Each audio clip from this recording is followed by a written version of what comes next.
Most High Christ bless. Happy Sabbath. Shalom, brothers. Shalom, brothers and sisters online. Shalom, sisters. The other went over some topics regarding the conference against us. I don't know what the hell for. Anyway, there's a conference, one false conference against us, and it's like it's 3 days long, and they're addressing certain topics. I don't know why if you're trying to stop someone, you shouldn't announce your strategy. It's kind of productive. Whatever. Heathens is simple. Today's topic is called Christianity was and is the new face of Hellenism and Paganism. Christianity was and is the new face of Hellenism and Paganism. That's today's topic. Christianity is, in fact, Hellenism, a new age form of Hellenism and paganism. That's all it is. We're going to go through that tonight. Christianity is a word that's nowhere found in the Bible, so I don't know how we're a cult. We found something that's non-biblical. But Christianity is nowhere found in the Bible, nowhere. And it came to be a term that was given to those who adhere to the Christian faith or whatever. But the Christianity of today is not the same doctrine of Christ that was around when the Messiah was teaching. It's another doctrine, another gospel. All right? So we want to deal with this real quick. This is off topic. Not off topic, but I didn't write it down. 2 Corinthians. 1 second. Another gospel. No, I want. Another gospel. 11:4. Right, I want that. I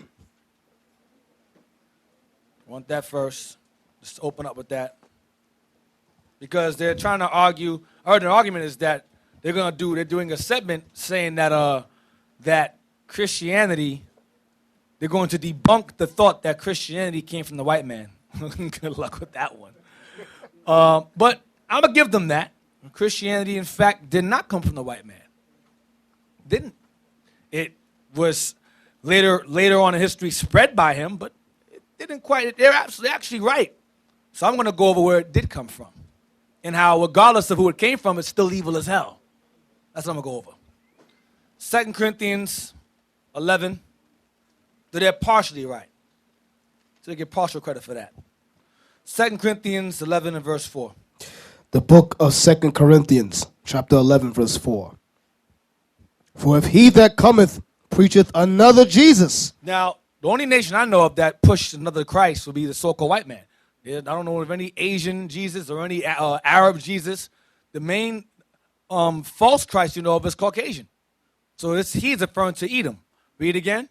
For if he that cometh preacheth another Jesus. Another Jesus. Go ahead. So with this other Jesus comes another doctrine. Watch this. Whom we have not preached. The one that we preach is the one that's black according to the Bible. Woolly hair, feet of brass, hair of wool. That's not preaching the Christianity these days. And if it is preached, they still pushing the doctrine of white Christ regardless.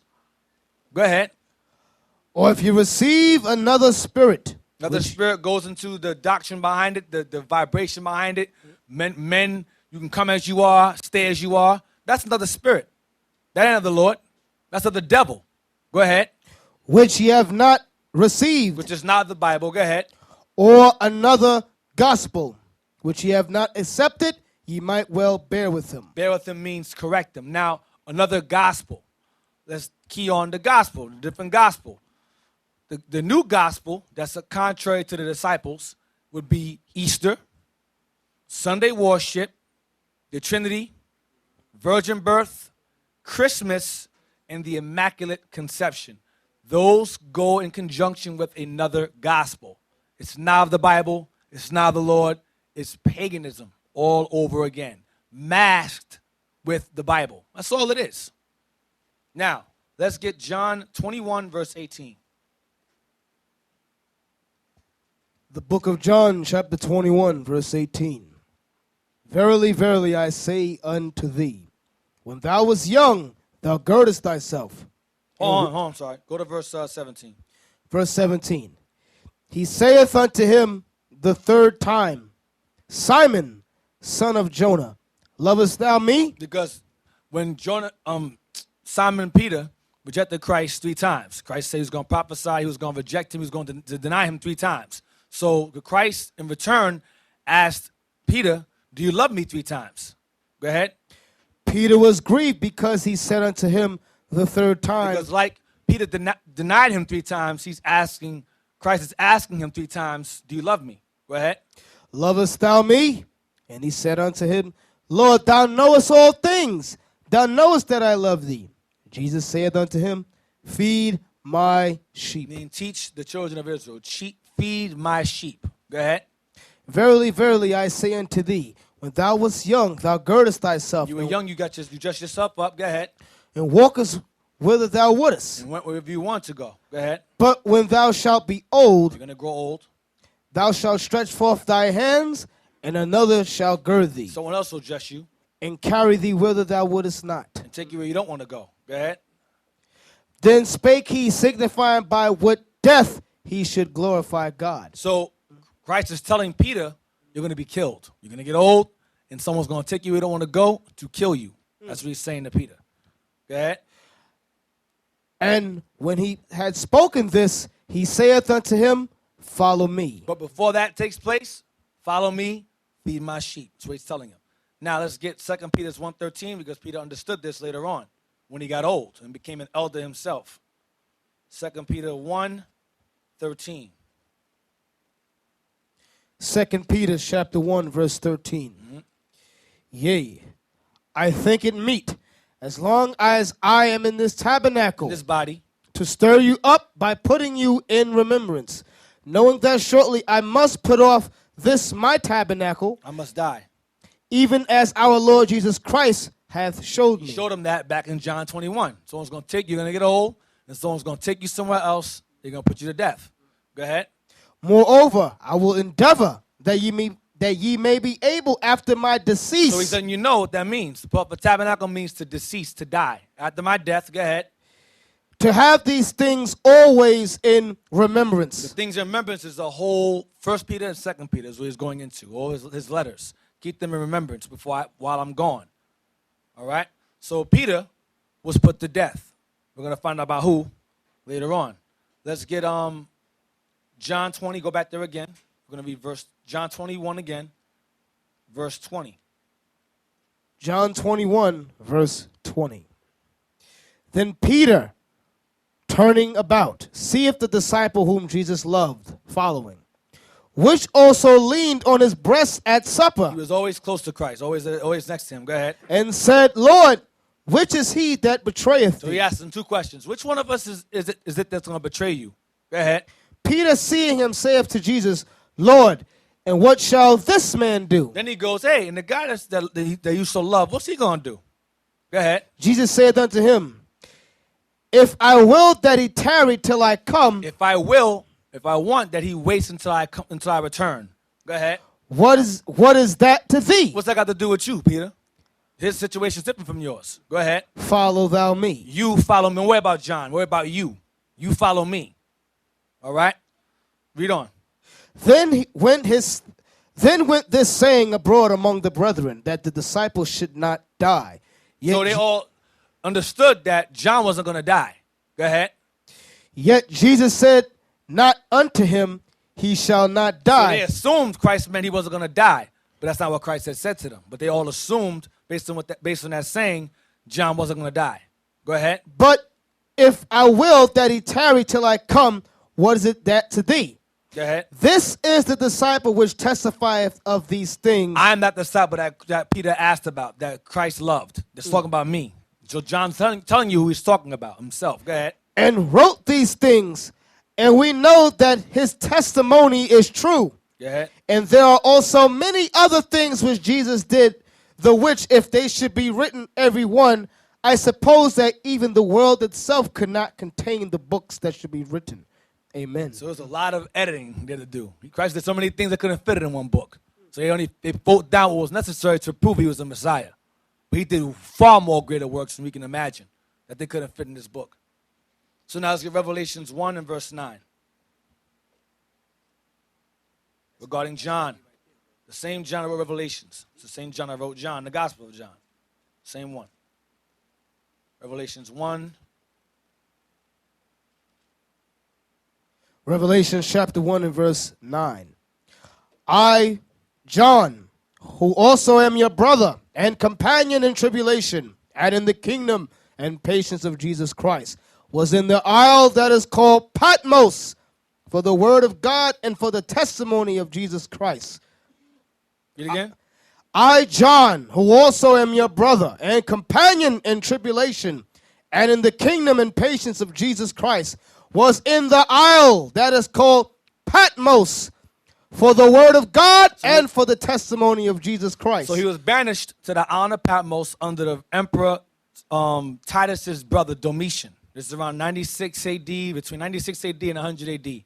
You had King Caesar Domitian, who banished him for teaching treason, because he was preaching another kingdom while Rome was already in rulership. He was preaching the kingdom of God while Rome was still ruling. That was considered to be treason, and he was banished to the island of Patmos.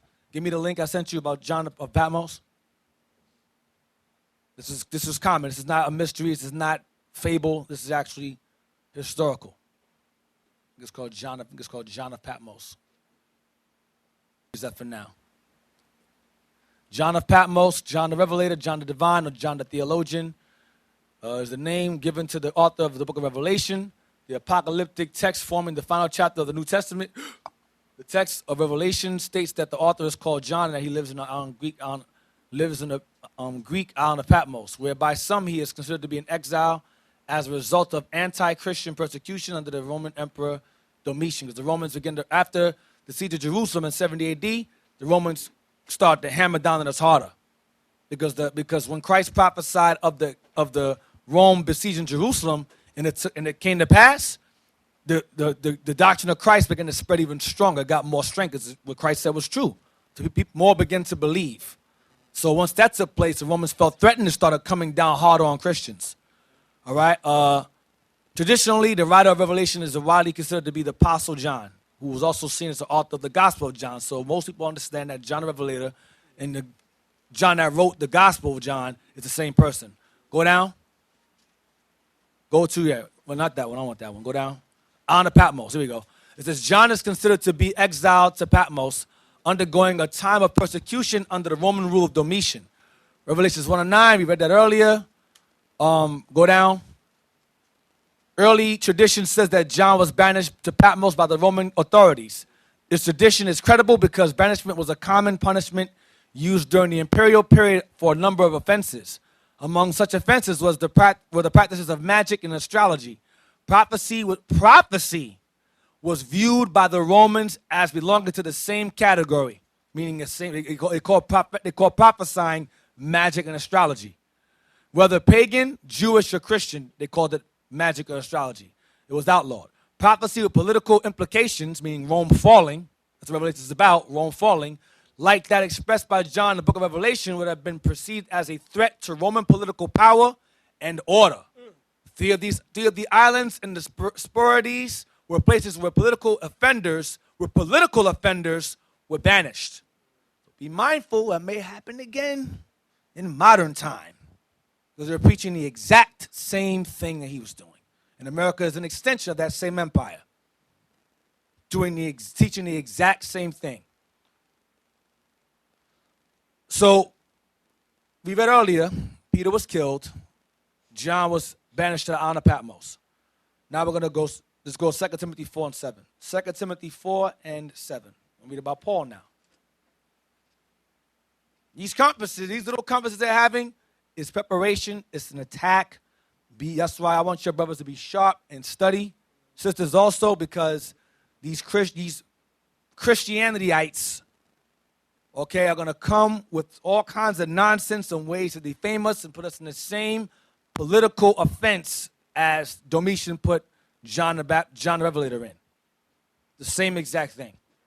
2 Timothy, because remember they saw, I mentioned earlier, that once Jerusalem was besieged in 70 AD, like Christ prophesied way before, the Christian faith or the real Christian faith back then was strengthened because his prophecies came to pass. Remember, the disciples taught after him. After he left and gone, they kept pushing. Rome was going to attack us. Rome was going to attack us. So people didn't believe them. So when it happened, they said, damn, the disciples are right all this time. And they grew in the thousands. So Rome had to come down on them hard. So right today, you're seeing celebrities waking up. Lord's Lord, they mean that way, waking up, bringing awareness to the people, to millions that were the Israelites. So right now, we're entering the phase of the Israelite movement, the real Christian movement of the Israelites being a threat once again. That's what these conferences are about. You're living prophecy all over again. Be proud you're in these times and you're aware of it. 2 Timothy 4, verse 7. For I am now ready to be, verse 7. No, read verse 6. 6 is fine. Verse 6. For I am now ready to be offered, and the time of my departure is at hand. What's Paul saying here? I'm going to die. He's going to die. Go ahead. So, I have fought a good fight. I have finished my course. I have kept the faith. Oftentimes in history, like Martin Luther King, Malcolm X, there's a certain spirit that comes over you when you know death is coming. It's looming over you. It's the feeling you get when you know, yes, I'm leaving soon. I can't describe it. Lord's will I hopefully don't. But there's a time when me possibly be realized, you know what? They're going to kill me tomorrow. Malcolm X knew. Martin Luther King knew. Who else? Biggie. Rappers, but they knew. A lot of these people, they always have a feeling. It's like a weird feeling, a spirit over you where you know something is wrong and you're not going to survive it. It's something that happens. Okay? But Peter, as he was told he was going to die by Christ himself, but Paul knew, yeah, it's a wrap. It's time for me to go. He felt it. Nat Turner also, he knew, okay, it's time. It's a wrap. Go ahead. I have fought a good fight. I have finished my course. I have kept the faith. I did my job. Go ahead. Henceforth there is laid up for me a crown of righteousness, which the Lord, the righteous judge, shall give me at that day, and not to me only, but unto all them also that love his appearing. To keep his commandments. Go ahead. Do thy diligence to come shortly unto me, for Demas hath forsaken me, having loved this present world. So a follower of Christ, fellow soldier of Paul, he went back into the road. He fell off. So you're going to see that also. As we approach these last days, brothers are going to fall off, and they're going to turn against you. You're seeing it. And they're siding with the devil at the same time. They've forsaken the truth and went back into the present world. Read again. For Demas hath forsaken me, Go ahead. having loved this present world. When people leave here and start saying, I used to be an Israelite, they love the present world. They love the present world. That's Cypher from the Matrix. That's Cypher. That's what that is. That's that. I don't want that pill. I want to forget everything. I want to be an actor. Wipe my mind clean. I want to forget everything. I want to be somebody special. It's the same thing. Go ahead. And is departed unto Thessalonica. Right back into the world. Go ahead. Crescens to Galatia. Crescens returned to Galatia. Titus unto Dalmatia. Titus. Same Titus in the book of Titus went off. Titus was a bishop. And before he became a bishop, his job was to set up bishops throughout the churches.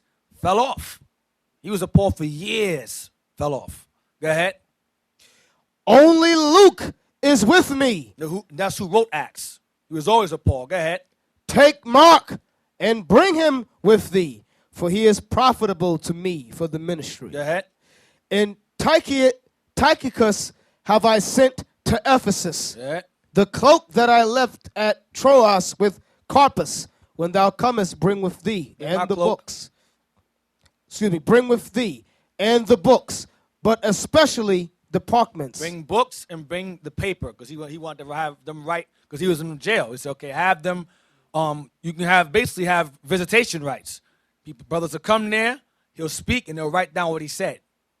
And oftentimes you'll read letter from Timothy by Paul to so-and-so. You read the bottom of the letter, it says it. They'll write things. He would say it, and they'll write it down. And then they'll spread it, they'll publish it. Read on. So he said, bring the books and bring the paper. Go ahead. The cloak, Alexander, the coppersmith. Jump to verse 18. Verse 18, and the Lord shall deliver me from every evil work, and will preserve me unto his heavenly kingdom. He realized that at the end because he was going to die. Go ahead. To whom be glory forever and ever. Amen. Now, some of your Bibles have it, some don't. Read the bottom of yours. You have it in the bottom, the last statement in the bottom after the chapter ends. No, sir. There's a statement. You don't have it? No. It says Who here. has it? Yeah, bring it. Read Let me that. see. Yeah, let me see. It says Where the you at? second epistle unto Timotheus. Yep, y'all gave me the wrong book. Timothy. Y'all didn't even give me the book. The second Timothy, same thing. But it's the end of it, the bottom end.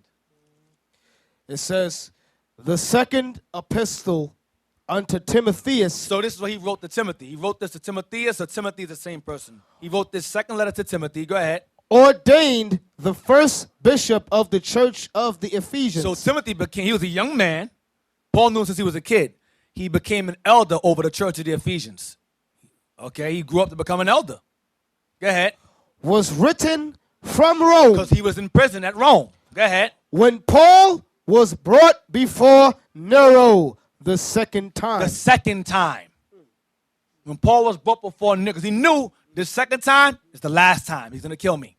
And Nero killed Paul. And he killed Peter too. I'm going to show you that also. And y'all, I believe y'all went to Rome. You went down there. And there's a spot where you went and they crucified Peter and his wife upside down. Him and his wife. And they have a spot sectioned off where they remember it. Because it's Rome, they know. He didn't know what they did. Huh? At the Vatican, right. And yet people are Roman Catholics. It baffles me how that is. Let's get Acts 12:1. So Peter was killed, Paul was killed, and John was banished. Acts 12:1. The book of Acts, chapter 12, verse 1. Now about that time, Herod the king stretched... Now, hold on. Now, Herod was an Idumean, as well as the Romans were also Idumeans. But he was called a Roman affiliate. All right? A Roman affiliate. So he's a Roman also. But a Roman affiliate. Read again. Now about that time, Herod the king stretched forth his hand to vex certain of the church. Of the apostles. Go ahead. And he killed James, the brother of John, with the sword. So Herod had James, one of the disciples, killed. So now you have James, and you have Peter, and Paul were killed. All right, not in that same order, but you get my point. These were killed. They were killed. All right? And this, read on, next verse 3. Watch this. And because he saw it pleased the Jews. Because you had wicked Israelites, black Hebrew Israelites, elders, that were happy to know that Herod had killed one of their brothers because of what they were teaching. Leave it there. I'll come back to that later. Let's go to Roman Emperors, the book I have. This book right here is called The Roman Emperors by Michael Grant. Okay? The Roman Emperors. I know he's still going to mess around and put this book out of print now. Now we brought it out. Or he's going to revise it, or it's going to be out of print, or it's going to end up fading somewhere, or whatever. It's called The Roman Emperors, a biographical guide to the rulers of Imperial Rome from 31 BC to AD 476. So it's pretty much all the emperors. From the ancient Rome to Byzantine Empire Rome. The biographical guide, the Roman emperors. We want page, what page I want? Page 38. Page 38. All right. Nevertheless, the situation at Rome was taking a turn for the worse. A crucial event was the Great Fire of Rome in 64 AD, which deprived numerous families of their homes and caused widespread discontent. According to famous passages of Tacitus, Nero tried to pin the blame for the conflagration on the city's small Christian community. So, I'll read it. Regarded as a dissident group of Jews, that's Israelites, were Christians, and burnt many of them alive. Now, understand what Nero did was, there was a Colosseum. Nero would take our people, put them on the Colosseum, light them on fire around the Colosseum, so it'll be lighting. That's why Yankee Stadium has the lights around it. And they have a thing called Nero software. It's burning CD software called Nero. Because he would burn Israelites alive on the Colosseum as lights to light up the stage, light up the arena. That's what he did to us. Us. Yes. Conflagration. Look it up. Look up conflagration. See what that means. I bypassed it. I'm sorry. You're right. Conflagration. I don't know what it means. Let's move on to something else. I understand. Conflagration. A great fire? Thank you. So, regarded as a dissident group of Jews and burnt many of them alive, the martyrdoms. No, I missed it. According to a famous passage of Tacitus, Nero tried to pin the blame for the great fire on the city's small Christian community. So he blamed this great fire on the Israelites, Christian Jews, and burnt them alive. The martyrdoms of Saint Peter and Saint Paul were ascribed to these persecutions. So he killed Peter and he killed Paul the second time. Okay? That's who took Peter when he got old, where he wouldn't want to go, crucified him upside down with his wife, and I believe he beheaded Paul. He had Paul beheaded, took his head off. So these are your friendly neighborhood white man, as the elder says. That's what they do. Hey, and what's heavy in that right there, right, is that it says that there was a fire in Rome.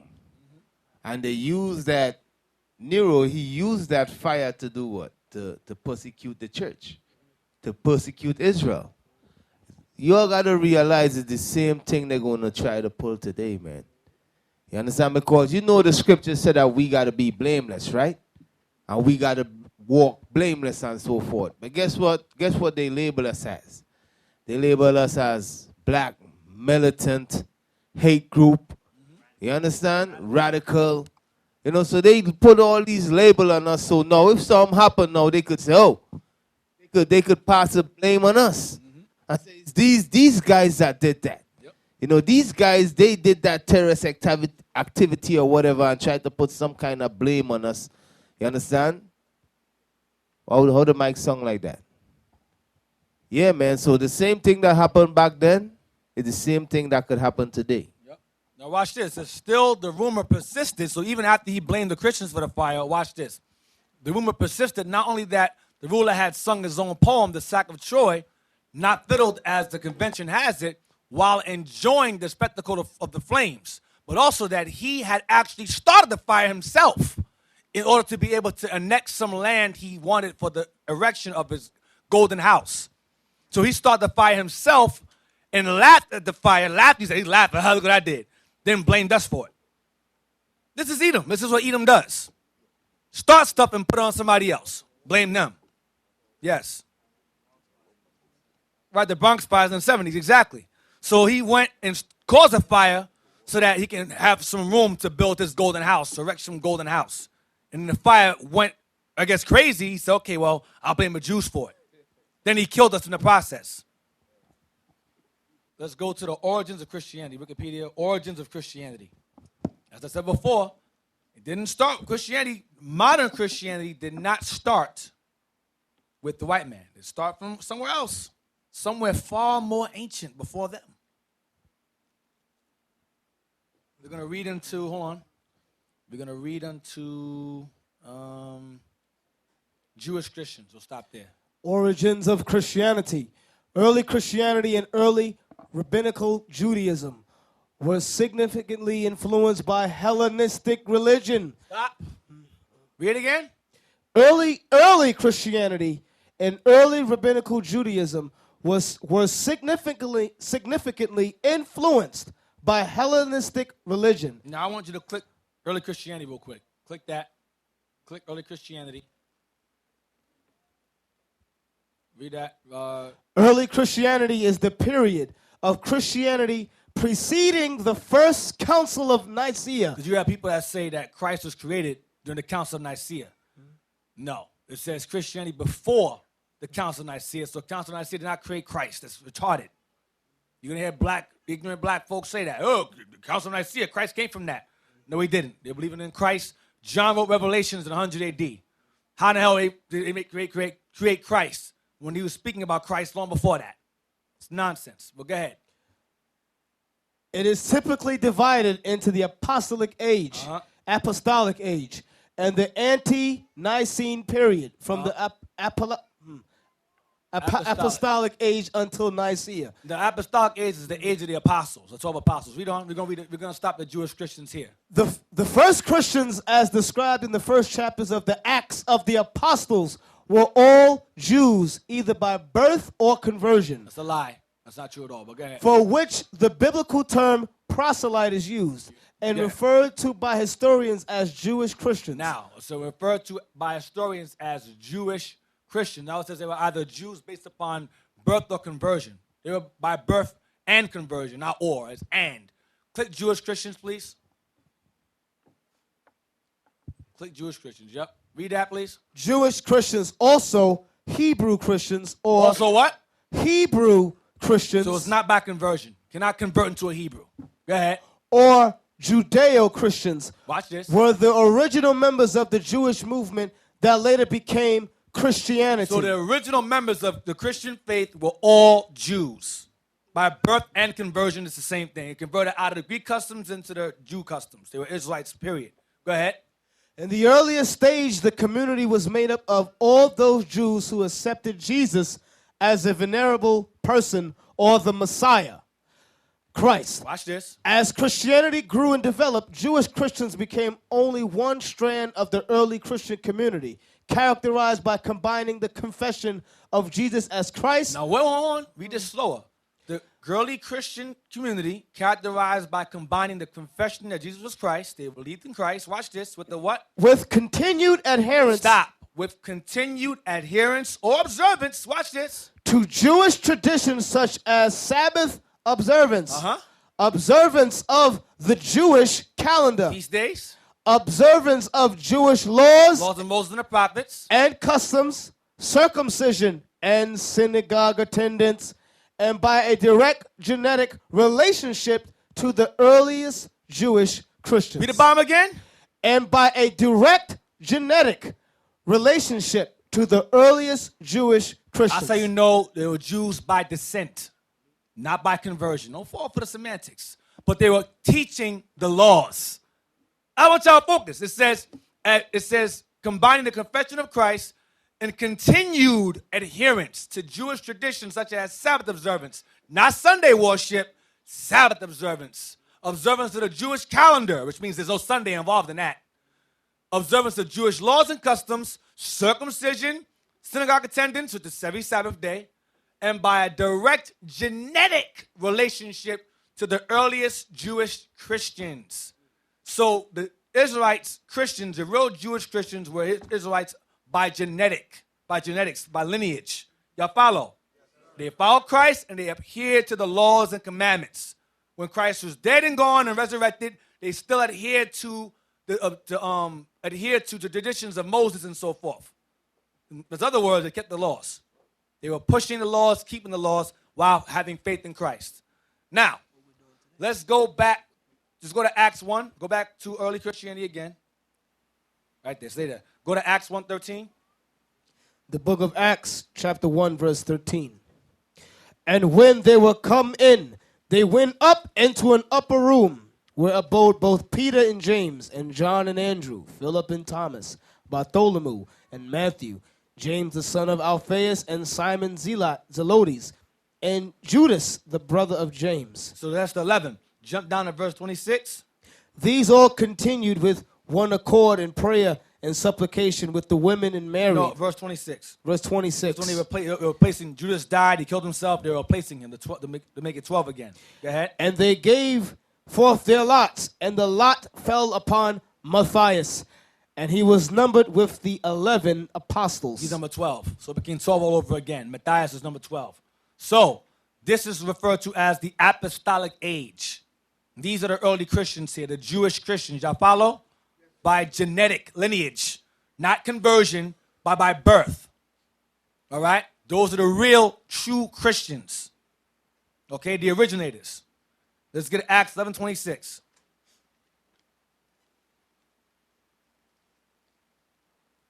The book of Acts, chapter 11, verse 26. And when he had found him, he brought him unto Antioch. And it came to pass that a whole year they assembled themselves with the church and taught much people. And the disciples were called Christians first in Antioch. So the first time they were called Christians or referred to as Christians is in Antioch. Antioch is located in modern-day Turkey. That's where Paul was also born. Okay, Turkey, modern-day Turkey. Follow? All right. So they were first called Christians at Antioch. That's where the doctrine that they were followers of Christ spread. Antioch. So now, not Africa, not Arabia, Turkey. Now let's get John 20, verse 19. So we read earlier that the Jewish Christians, or the early Christians, the real ones, adhered to what? The traditions of what? Moses, the prophets, circumcision, the Jewish calendar, and so forth. They maintained the law while having faith in Christ. Circumcision, synagogue observance, they maintained the law while having faith in Christ. That didn't change. The book of John, chapter 20, verse 19. Then the same day at evening, being the first day of the week, when the doors were shut where the disciples were assembled for fear of the Jews. The Jews was referring to the religious elders who were trying to kill them. Okay, had them put to death. All right, so for fear of the Jews, they dwelt in this area. Read again. Then the same day at evening, being the first day of the week, when the doors were shut where the disciples were assembled for fear of the Jews. So they assembled there for fear of the Jews, the evening of the first day of the week. Not for some of Sunday worship. They assembled there that night and stayed there because of fear of the Jews. Go ahead. Came Jesus and stood in the midst and saith unto them, Peace be unto you. Because he rose the day before. He rose Saturday evening. All right? And he showed himself that morning, early that morning, to the sister, to Mary. And then she came and told them, blah, blah, blah, yada, yada, yada. And then eventually they all went and hid among themselves and discussed these things. And Christ appeared unto them the same night. All right? It was the first day of the week. He appeared unto them when he had rose the day before. Now, let's get Acts 20, verse 7 to 8. So they're not worshiping Sunday as the day of worship. This is fear of the Jews. It was the fear of the Jews. Not some new law of observing the Sabbath on a Sunday. That's madness. Acts chapter 20, verse 7. And upon the first day of the week, when the disciples came together to break bread, Paul preached unto them ready to depart on the morrow. So Paul was going to leave and go somewhere else. Go ahead. And continued his speech until midnight. So they all met up that day to see Paul off. Not for Sunday worship. Paul was going to leave the next day. So they all came together to see him off. Y'all understand? There's no law saying, yeah, Sunday from now on. It's not in the Bible. It's not in there. So where does this Sunday worship come from? Something far more ancient than the white man. Far more. We'll get to that later. Let's go to 1 Corinthians 16, verse 1. 1 Corinthians 16, verse 1. 1 Corinthians 16 and 1. Now concerning the collection for the saints, as I have given order to the churches of Galatia, even so do ye. Order that all the churches gather money together to help the other churches work together as one. Go ahead. Upon the first day of the week, let every one of you lay by him in store, as God hath prospered him, that there be no gatherings when I come. So have the money prepared for me to come collect it the first day of the week. This is not Sunday worship. This is money being collected. They use these scriptures, I don't know why they use them for. It's ridiculous. Matthew 5:17. We read this in Wikipedia earlier about them adhering to the laws. Matthew 5 and 17.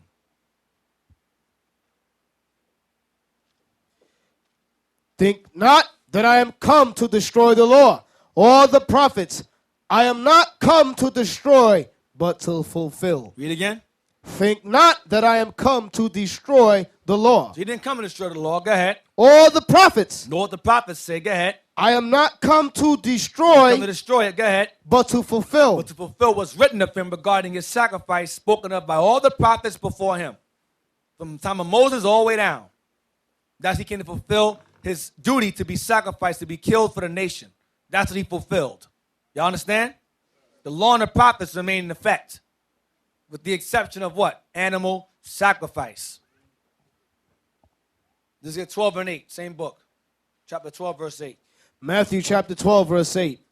For the Son of Man is Lord even of the Sabbath day. So he's the Lord of the Sabbath day. That's not Sunday. He is the Lord of the Sabbath day. He visited John the Revelator on the Lord's day. That's the Sabbath day. So where do you get Sunday from? Paganism. That's where it comes from. Sunday worship. Go back to origin of Christianity again. Read again. Origins of Christianity. Early Christianity and early rabbinical Judaism was significantly influenced by Hellenistic religion and Hellenistic philosophy. Christianity, in particular, inherited many features of Greco-Roman paganism in its structure, its terminology, its cult, and its theology. It's cult and its theology. So many features, it says Christianity in particular inherited many features of Greco-Roman paganism in its structure and its terminology, its cult, and its theology. But it says here Hellenistic religion and Hellenistic philosophy. That goes into all nations being saved, all nations coming together as one. We're all one in Christ Jesus, neither Jew nor Greek nor Gentile. They use that to influence Hellenistic religions and philosophies. It's the same exact thing. Jump down, go down to click Hellenistic religion. Click that. Hellenistic religion is any of the various systems of beliefs and practices of the people who lived under the influence of ancient Greek culture during the Hellenistic period and the Roman Empire. Because when the Romans conquered the Greeks, the two empires merged into one because they're both the same people. The Romans adopted the language and the religious customs of Greece, but maintained their political order. They maintained their political side, but the religious side, the philosophical side, the language part, they merged that into themselves. So a lot of Romans spoke Greek. A lot of Romans spoke the Greek language. Read again at the top. Hellenistic religion is any of the various systems of beliefs and practices of the people who lived under the influence of ancient Greek culture. It was just everywhere. Go ahead. During the Hellenistic period and the Roman Empire. So during the Greek period and the Roman Empire, the Hellenistic religion was being pushed. We're going to get that soon. Go ahead. From 300 BCE to 300 CE. 300 AD, current era. Go ahead.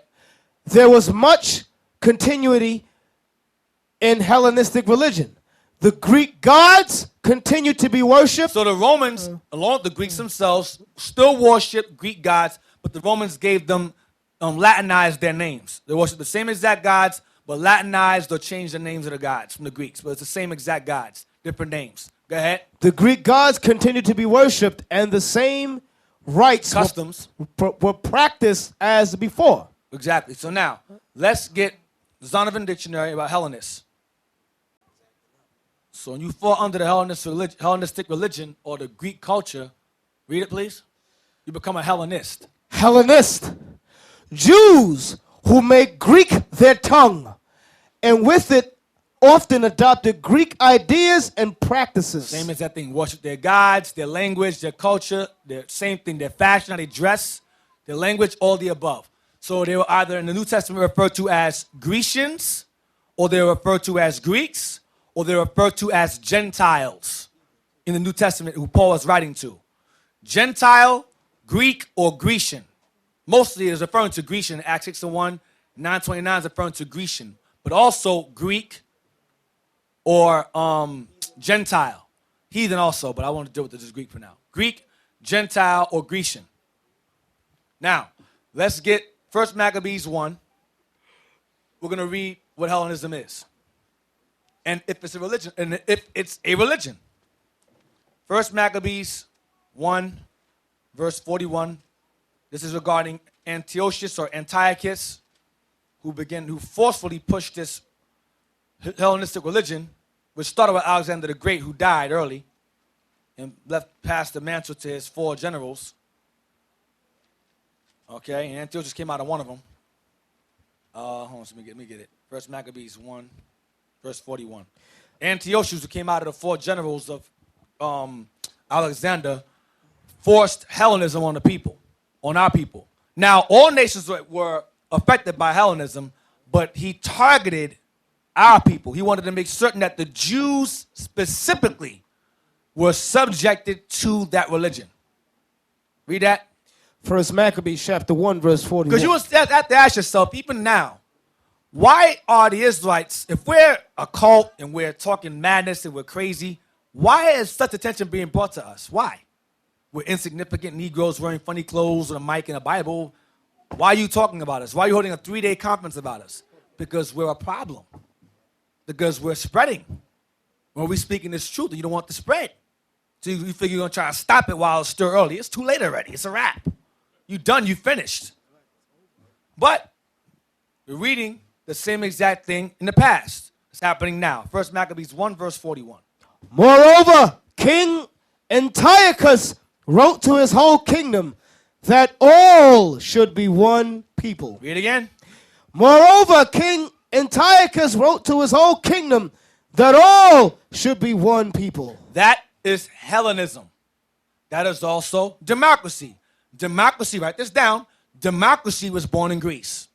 It came out of Athens. Athens, Greece. That's where democracy comes from. Okay?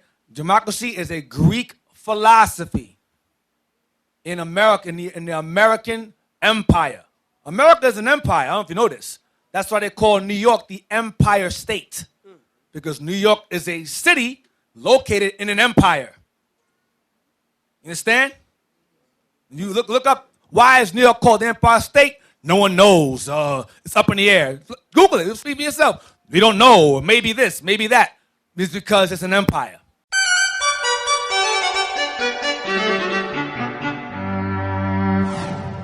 How did New York get its famous nickname, the Empire State? Most signs commonly point to George Washington. Although a number of unsubstantiated stories exist, perhaps the best documented case is a 1785 letter he wrote to the New York Common Council. The Common Council had previously bestowed upon him the freedom of the city of New York. In the letter, George Washington thanks the citizens of New York for their resilience during the Revolution, and he refers to New York State as, quote, seat of the empire.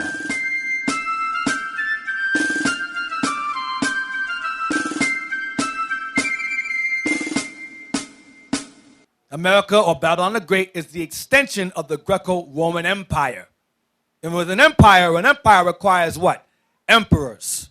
And emperors come from a particular nation of people to rule, because it's a lineage that passes down through emperors.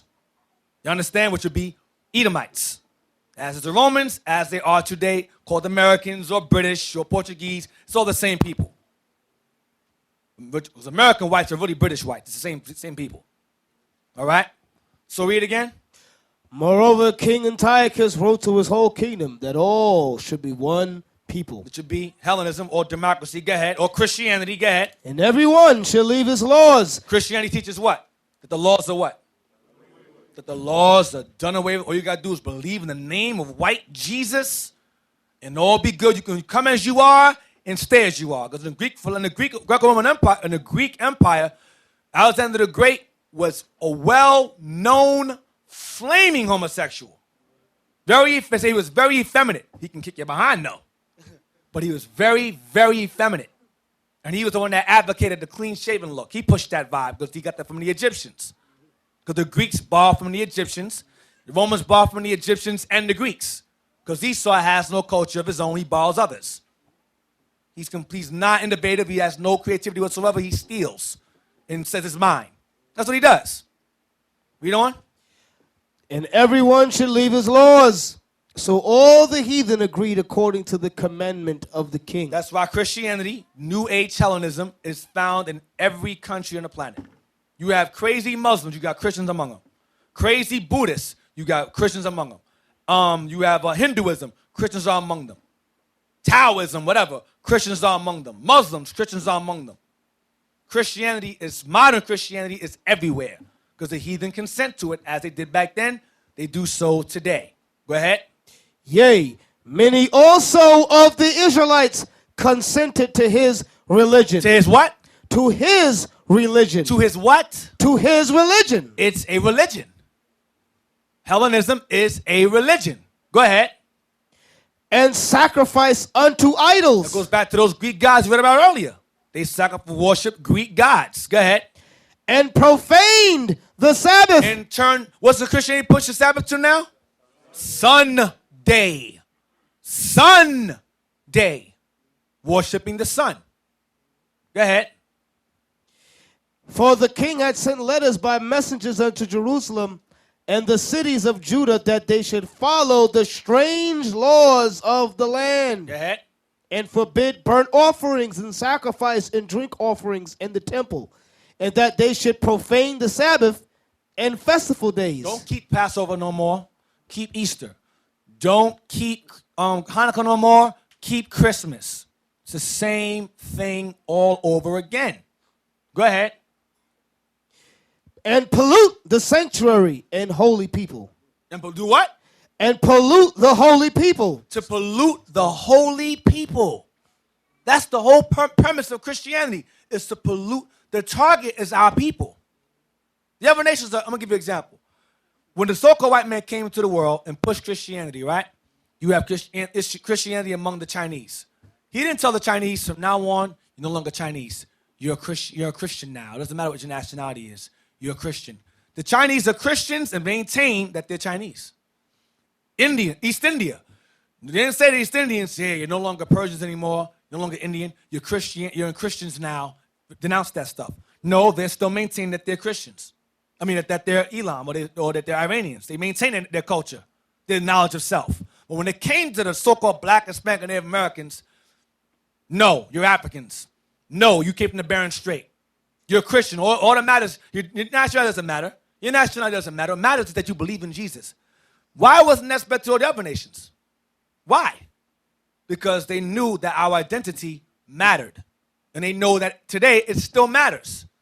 That's what these conferences are all about. Because when you ask them, well, okay, well, we're not Israelites then, we're a cult, we're crazy. Who are we? You're a child of God. Which one? Doesn't matter. Why doesn't it matter?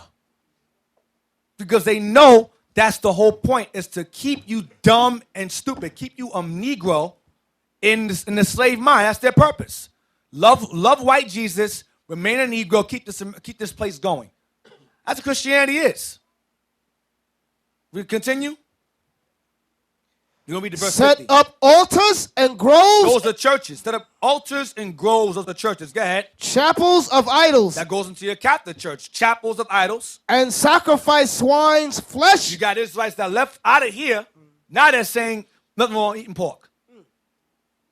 Nothing wrong with eating pork. Went from being the producer to non-productive. Madness. Madness. Read it again.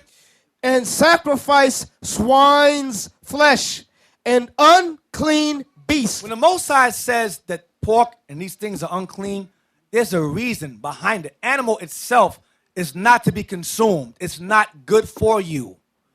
That's why you read the law, he says, eat this animal, and divide the hoof, and it cheweth the cud. Because they have two stomachs. They eat it in, they vomit it out, and they eat it again, and they're clean. Pigs don't do that. Pigs don't even sweat.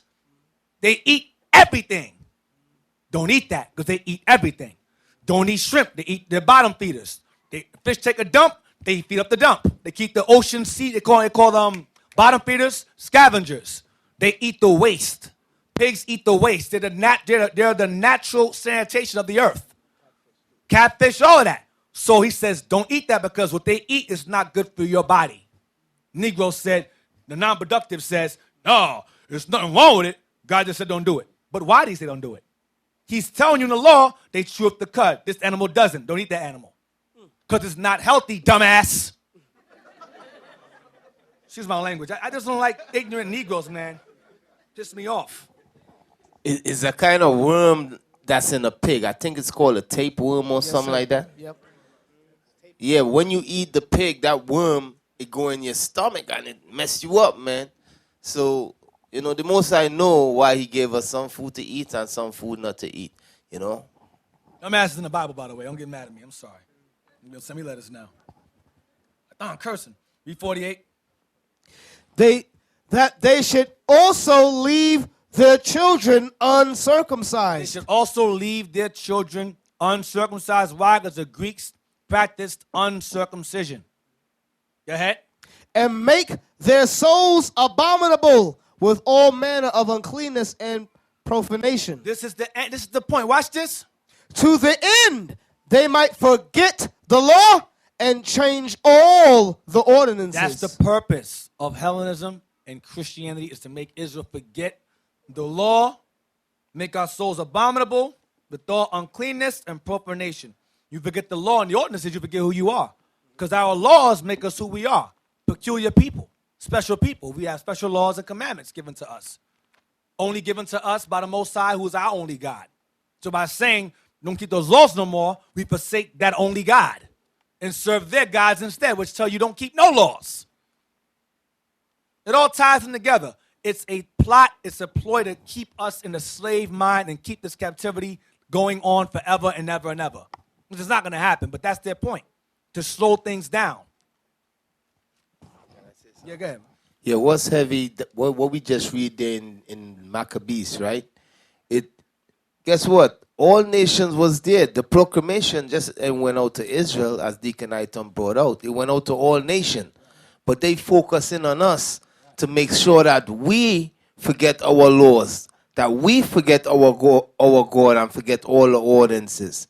You understand? You'll see how heavy that is, right? They forget about all the nation because that proclamation went out throughout his whole kingdom. You understand? But they zone in on the Israelite to make sure that we are the ones that really target, and that we the ones that really forget who we are and so forth. Because the Chinese and them, all other nations was taking part in the king customs and so forth. You know what I mean? But they didn't make it a point to make them forget who they are and all of that. That's what they do to us. That's what they did to us. You know, so that's heavy right there, man. You know, that's heavy right there. So you all gotta, everything Esau do, when you see he setting his things up, he always have a big plan behind it. He don't just do things coincidentally. That's what you all gotta understand. Go back to Hellenistic religion again, Hellenistic religion. Go back to that again. Did you want to read verse 50, Deacon? Yes, please. Yeah. Verse 50. And whosoever would not do according to the commandment of the king, he said he should die. So that was to condition us, to scare us into not going back to our laws anymore. That's the slavery again. So that fear, that threat of you'll die if you don't do this, passed on from generation to generation to the time of Paul, when the children of those people who were forced to do that did it naturally, on their own, without being forced to do it. Go back to Hellenistic religion right there. Go down to change came from. We're going to stop it as a God. Change came from the addition. Change came from the addition of new religions from other countries. Because the Greeks, and along with the Romans, would encounter other cultures, and they would merge them into themselves to get stronger. Watch. Including the Egyptian deities. So the Greeks, as well as the Romans, adopted Egyptian gods into their pantheon of gods and whitewashed them first, then gave them Greek and Latin names. Go ahead. Egyptian deities, Isis and Serapis. Isis became Astarte, and Serapis became, I can't think of his name right now, but go ahead. And the Syrian gods of Atargatis and of Hadad. Same gods, different names. Go ahead. Which provided a new outlet for people seeking fulfillment in both the present life and the afterlife. So to basically serve pagans, pretty much. Go ahead. The worship of Hellenistic rulers was also a feature of this period. So the worship of also worshiping the kings themselves is also part of the rule, laws. Go ahead. Most notably in Egypt. Because the Egyptians were worshipped as living gods on earth. So the Greeks adopted this, and the Romans did too. Go ahead. Where the Ptolemies. Where the who? The Ptolemies. Keep that name in mind. The Ptolemies. Go ahead. Where the Ptolemies adopted earlier pharaonic practice. Pharaonic meaning pharaonic Egyptian practices. Go ahead. And established themselves as god kings. Like Ramses did, god kings. And so Antiochus Epiphanes, God manifest on earth. Same thing. Go ahead. Elsewhere, rulers might receive divine status without the full status of a god. They were like called themselves demigods, half a god, like Hercules and so forth. Or Wonder Woman, as you know, or Hermes, as you know. Flash and Green Lantern and Cyborg. That's all Greek gods, all of them. Flash is Hermes, really fast. Messenger God, Hermes. I believe he's Serapis. I think he's Serapis, I believe. Or that's no, Serapis is Osiris or Ra. That's who that is. Ptolemies. Go to 2 Maccabees 6, verse 1. 2 Maccabees chapter 6, verse 1. Yep. Not long after this, the king sent an old man of Athens to compel the Jews to depart from the laws of their fathers. Read it again. Not long after this, the king sent an old man of Athens to compel the Jews to depart from the laws of their fathers and not to live after the laws of God. See this? We're talking this again. Go ahead. And to pollute also the temple in Jerusalem. Now, 2 Maccabees is actually repeating 1 Maccabees. It's a reiteration of what's going on in the 1 Maccabees, but in a bit more detail. Because it was Antiochus that pushed it, that forced it on us, as well as somebody else. Go ahead. And to pollute also the temple in Jerusalem, and to call it the temple of Jupiter Olympius. Jupiter Olympius goes back to the god Zeus. All right, so that is. That's Zeus. Mount Olympus, same thing. Go ahead. And that in Gerizim of Jupiter, the defender of strangers. Put Zeus there too. Go ahead. As they did desire that dwelt in the place. Go ahead. The coming in of this mischief because you had Edomites dwelling in Gerizim also. Go ahead.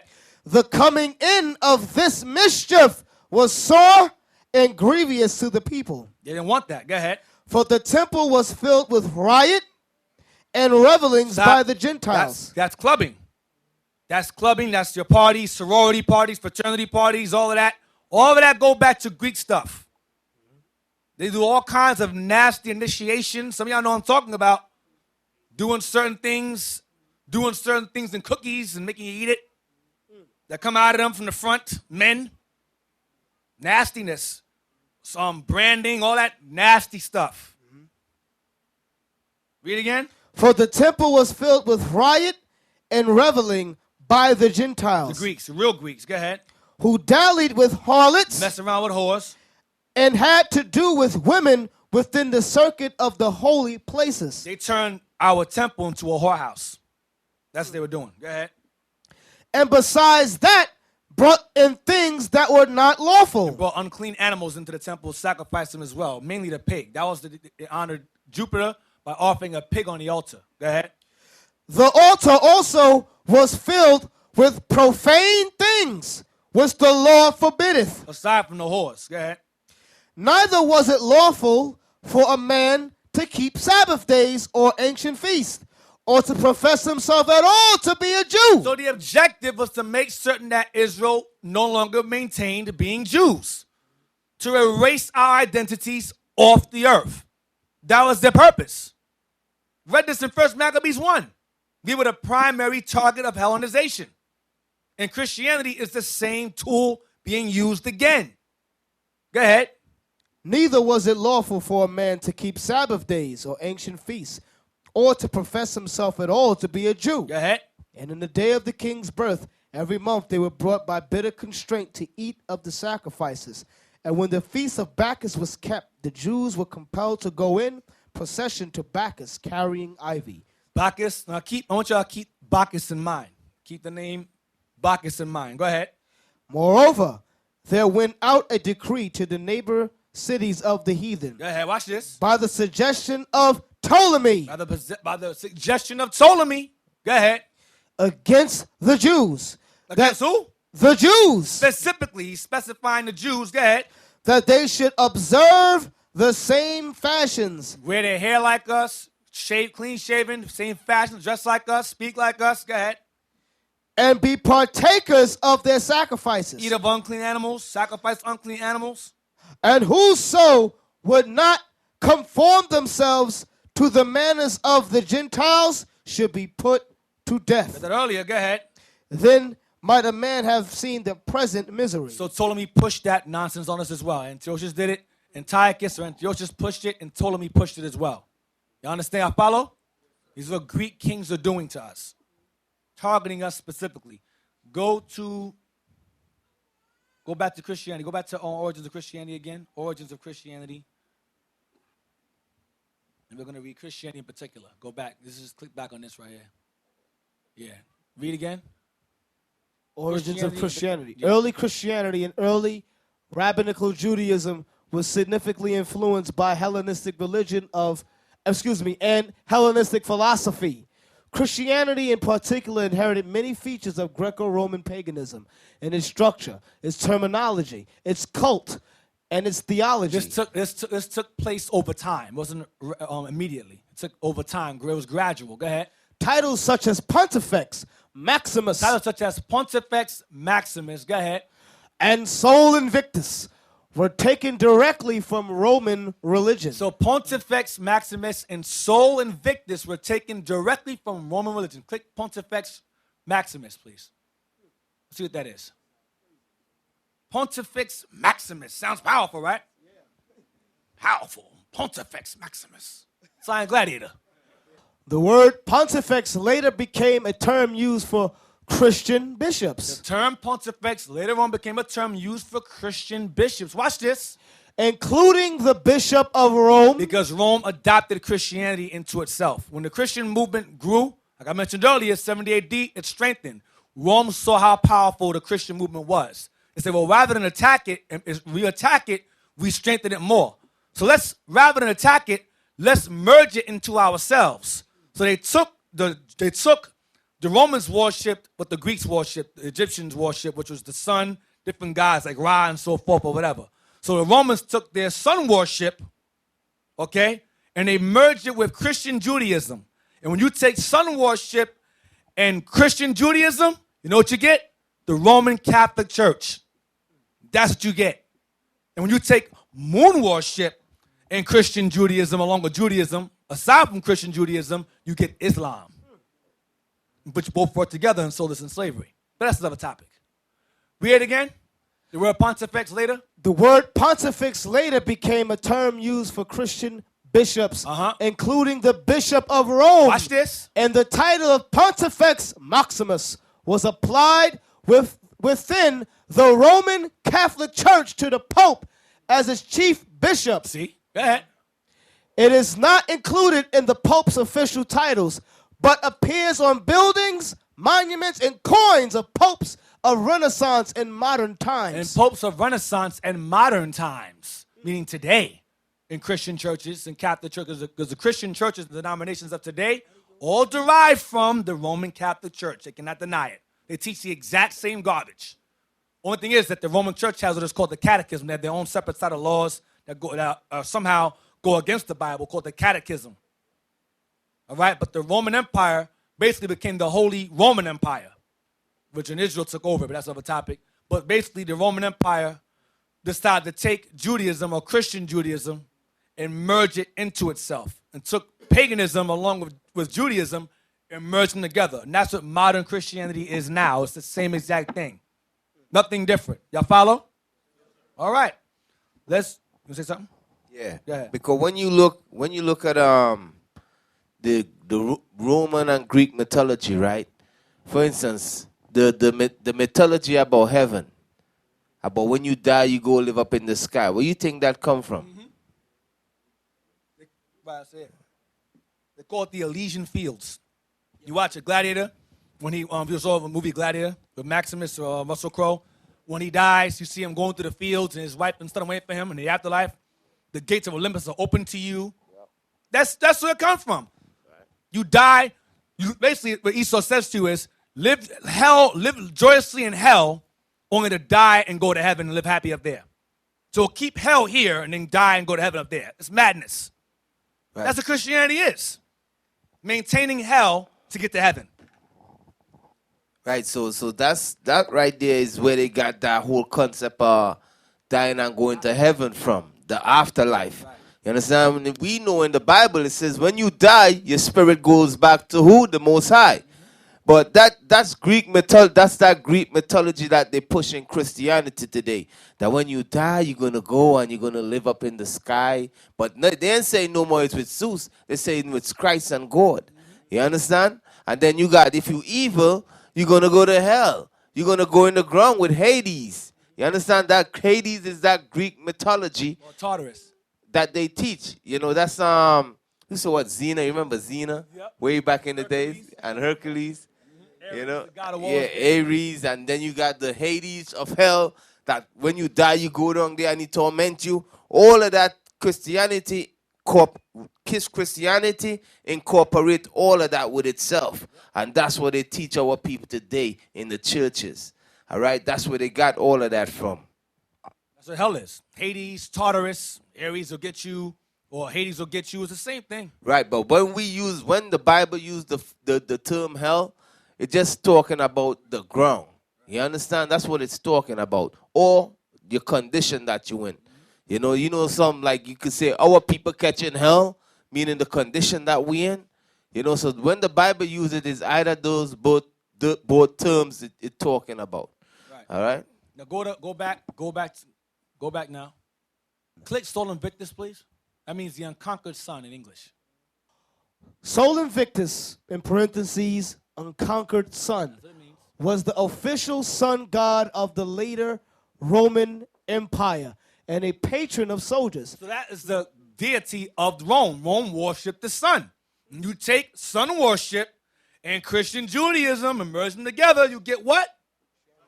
Roman Catholic Church. This goes back to being Pontifex Maximus. And that passed all the way down into Constantine. All up to that time, the Council of Nicaea, all of that. Because when Christianity, as the disciples were being killed, the Jewish Christians were being killed off by Rome. So the doctrine of purity of it started to get diluted. And Christianity became a philosophy. It became like a discussion. And Christianity lost its facts. So it started coming with different doctrines of what Christ was, whether he was a man, whether he was the Father, whether he was the Son. So they had what was called the Council of Nicaea to clear things up, whether to factor out whether or not he was the Son of God, God himself, a man, whatever. And the Council of Nicaea was to basically to settle things within the churches, to keep the empire stable religiously. That's what it was all about. So what it did was to keep the peace, to have pagans and Christians, or pagan Christians work together as one. Let's take a Sabbath day and make it Sunday. Let's incorporate Easter. What else they did? Easter, Sunday, and something else they did. And Christmas, and incorporate Christmas. Thank you. That's what they did to keep the peace between pagans and pagan Christians alike. And we're going to get to that soon. Go ahead. Read that. Was the official sun god of the later Roman Empire and a patron of soldiers. In 274 AD, the Roman Emperor Aurelian made it an official cult alongside the traditional Roman cults. Scholars disagree about whether the new deity was a refoundation of the ancient Latin cult of Sol, a revival of the cult of Elagabalus, or completely new. The god was favored by emperors after Aurelian and appeared on their coins until Constantine I. Now, I missed something. Go back to early Christianity again. I'm sorry, I missed something. I'm gonna read something to y'all. You gotta get that part out. Go back to early Christianity. Click that, early Christianity. Click that. Go down to Jewish Christians. The term Jewish Christian. Click that. Read that. The term Jewish Christian appears in historical texts contrasting Christians of Jewish origin with Gentile Christians, both in discussion of the New Testament church in the second and following centuries. Go ahead.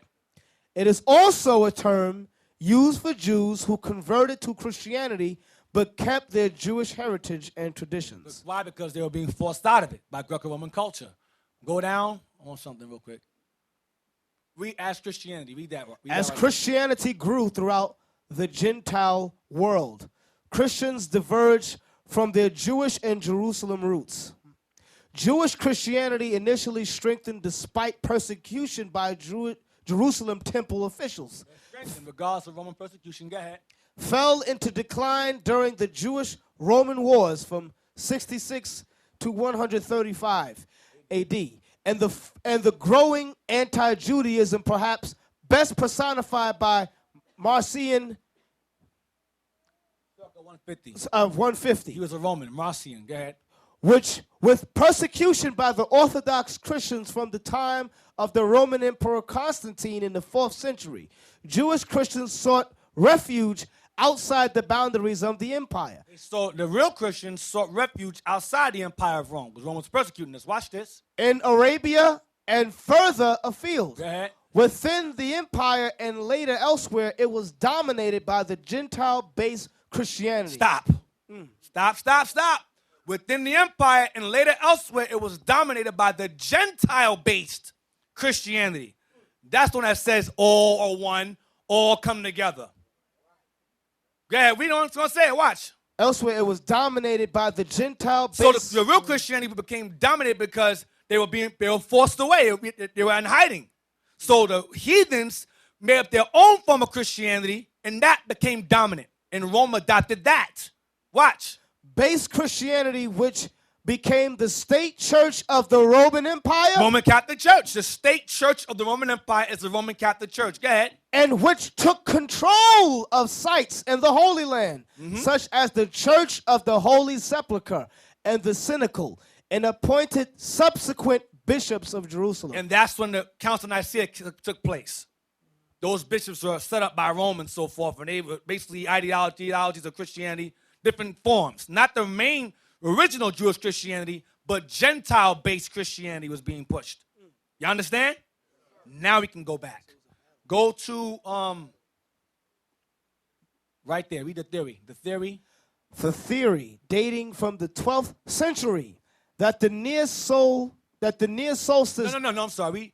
Read the topic again. Sol Invictus was the official sun god. Sol Invictus was the official sun god of the latter Roman Empire and a patron of soldiers. In 274 AD, the Roman Emperor Aurelian made it an official cult alongside the traditional Roman cult. Stop. All I want is the Roman Emperor Aurelian. Now jump down to the theory. Keep his name in mind. Keep that guy in mind. Roman Emperor Aurelian. Read that, the theory. The theory dating from the 12th century. 1300s. That the near solstice date of 25 December for Christmas was selected because it was the date of the Roman festival of Dies Natalis Solis Invictus. This goes back to Saturnalia. Same thing. Go ahead.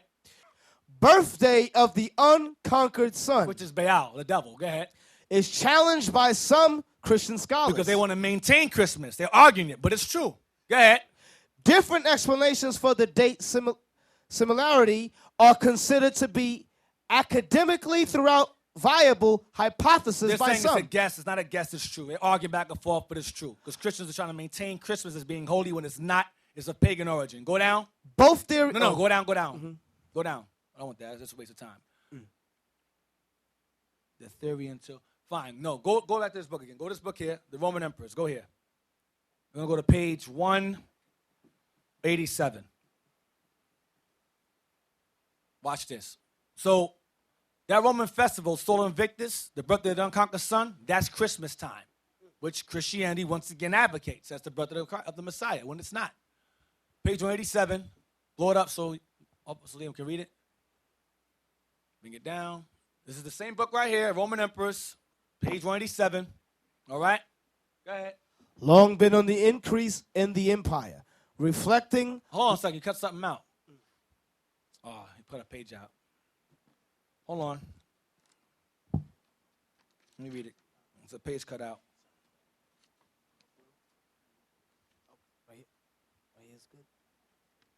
Okay, it's page 23. It's called Aurelian, from 270 to 275. Emperor Aurelian. It says, Aurelian also introduced important religious innovations. Sun worship had, go ahead, sun worship had what? Long been on the increase in the empire. Sun worship had long been increased in the empire because the Romans worshiped the sun. They borrowed that from the Greeks. The Greeks borrowed from the Egyptians. Go ahead. Reflecting the monotheistic ideas which now increasingly dominated pagan worship and thought. Christianity. Go ahead. The conclusive step was now taken by Aurelian. Marcus Aurelian. Go ahead. Who established a massive and strongly subsidized cult of the unconquerable sun, Sol Invictus. Watch this. Endowing the deity with a splendid temple in the capital, staffed with a new college of priests on the model of the ancient priestly colleges. Watch this.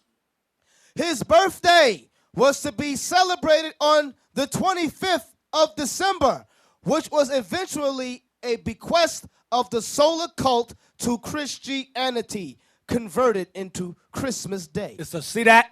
So Christianity observes a doctrine or religion of a solar cult, a sun-worshipping cult. Christmas Day is pagan once again. This goes back to Egypt, this goes back to Babylon, and so on and so forth. Now, let's go to Antichrist 666, page 26. I'm going to skim through it. You're going to be page 26 and 27. This book right here, where's it at? I don't have it. Where is it? Oh, there it goes. Now, this book here, I don't let the cover scare you. Oh, Antichrist, Damien. This is this is a book that basically that's like a cross-reference to two Babylons. He gives a lot more references than Alexander Hislop does, so I like it better. He references a lot of Alexander Hislop research. It's called The Antichrist 666, compiled by William Josiah Sutton. All right? And he basically goes into the history of pagan customs. This book's old. You see it's beaten up. But it's very good. It's a good read. It has a lot of bones in it. So I advise y'all to study first before you get well-versed in this book, because it'll have you confused. You'll start worshiping the devil. You lose your mind. Oh, Christ is Satan. Worship Satan now. Be careful. All right? What page have you get? Page 20. What page is this? 26. In sun worship, two very important festivals were observed by most pagans throughout the world. They were held 2 times in the year when the sun is at its greatest distance from the celestial equator. To the astronomers, these 2 days are known as the winter and summer solstice. But to the pagan sun worshiper, Rome and Greece, the shortest day of the year, page 27, was the day the sun god was reborn. And the nativity of the sun fell on December 25th. The day the sun god was reborn, December 25th. Go ahead. According to legend, the sun after its birth on December 25th began to mature, and his light and heat would grow until the sun god would reach full maturity at midsummer. The ignorant pagans believed they placed an important part in the growth of the sun. And in the winter solstice, fires were kindled to help the sun's expiring light. Well, they keep the light going. That's why you have lights everywhere in the Christmas time. Lights everywhere, lights in the street, lights in the trees, lights in the window. That's what they do. Go ahead. The logs used in the fires to help the sun regenerate its light and heat were called Yule logs. Some of y'all burn Yule logs. The word Yule means child. They would burn children instead. So they're throwing children in the fire instead. That's what that represents. Go down to the Babylon. Yeah, go ahead. So real quick. Let me say something about you, because when we celebrate in Hanukkah, right? A lot of sisters put up them damn Christmas lights, man. Yo, listen, man. Y'all see where that thing come from. Y'all come up with your own decoration. Get some nice Hanukkah. You know what I mean? Don't bring no Christmas lights and do that Christmas crap, man. Because we see where them lights come from. You understand? So y'all come up with your own thing. I just wanted to put that out there. Go down to in the Babylonian. In the Babylonian, right there. Liam? In the Babylonian. In the Babylonian and Assyrian legend, Nimrod died in his prime, leaving a queen named Semiramis. His mom wife. He married his mom. His mom wife. His mom wife. Go ahead. At his death, Nimrod, according to legend, became immortal. So he died and became immortal. Go ahead, watch this. And his spirit flew up to the sun and took possession of it. And conquered it. That's the unconquered sun. Nimrod is the unconquered sun. He's Sol Invictus. That's who it is. He's also Zeus. He's also Odin. He's also Father Time. He's also January. Janus, that's him. That's all him. Go ahead. I'm going to show you. Watch this. Go ahead. I'll show you. Hence, he became Beel-Seman, Lord of heaven. And his wife, Mife, is queen of heaven. He's king of heaven. She's queen of heaven. Go ahead. After Nimrod had died and became the sun god, Sol Invictus, Semiramis, his queen, became pregnant. watch this. She claimed to be a virgin. And after Nimrod's death, according to legend, that she spread, begot a child by Nimrod's spirit coming down on her from the sun. what that sound like? Immaculate conception, because that's where it comes from. Go ahead. She proclaimed to her subjects that her husband's spirit entered into her womb through a sunbeam. Watch this.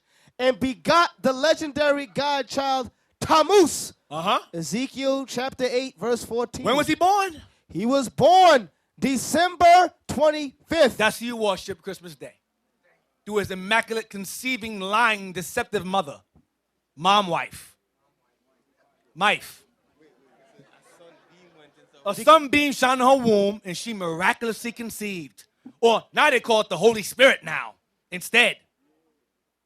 Deacon Arthur, what's the name of this book? This book is called Antichrist 666 by William Josiah Sutton. Now, it gets better. Get Ezekiel 8:14. Let's get that. Let's see the time Moses in the Bible. That's the pagan Messiah who was born miraculously, who white Jesus is based on, which is Babylon. Before the white man. I said before, Christianity predates the white man. The white man took it, adopted it, and taught it to the world and spread it.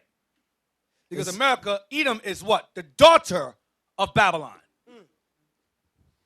Ezekiel chapter 8, verse 14. Like mother like daughter. Then he brought me to the door of the gate. The Lord showed Ezekiel a vision of what the priests are doing in secret in the temple. Go ahead. And outside the temple. Go ahead. Then he brought me to the door of the gate of the Lord's house, which was toward the north. And behold, there sat women weeping for Tammuz. Is that who? Weeping for Tammuz. Women. That was a custom. They had to cry for Tammuz. Because he died as an infant. He didn't grow up as him. That's why you always see Mother Mary and baby Jesus all the time. Never grown up. He's always a baby all the time. That goes back to Tammuz. Forever baby. Forever baby white Jesus. Always a baby. He died as a baby, and so they weep him because he died as a child. So their custom was to weep him when he died. He was born December 25th, and he died as a child. Somehow, whatever, according to legend, whatever. Go ahead, read again. Women doing what? Weeping for Tammuz. So the custom was to weep for Tammuz. So now, that's Ezekiel 8:14. Let's go to Jeremiah 7:18. So Semiramis, we're going to read who she became. Matter of fact, no. Let's go. Let's jump forward. Let's go to, give me a second. Let's go to Matthew 1 real quick to destroy that. Matthew 1:1. The book of Matthew, chapter 1, verse 1. So a sunbeam, hold on, we got to laugh at that some more. A sunbeam came and shined on her belly, and the baby was born December 25th. That's miraculous. That's how Christianity sounds. It's ridiculous legends and stories. It's stupid nonsense. It's foolish nonsense. And I'm going to show you through the class how foolish Christianity, modern Christianity is. Matthew 1:1, please. The book of the generation of Jesus Christ, the son of David. That's all I want. All I want is verse 1. Read again. The book of the generation of Jesus Christ. Remember earlier we read about the Jews, their genetic lineage, That's what generation is. Genes, genetic. That means he had a genetic lineage to David. The Messiah's generation, his generation, derives from men. Y'all understand? Read again, please. The book of the generation of Jesus Christ, the son of David, the son of Abraham. We're going to jump to verse 17. Then was fulfilled that which was spoken by Jeremiah the prophet, saying. No, that's verse 17. Oh, excuse me. Verse 17. Verse 17. So all the generations. All the generations. Go ahead.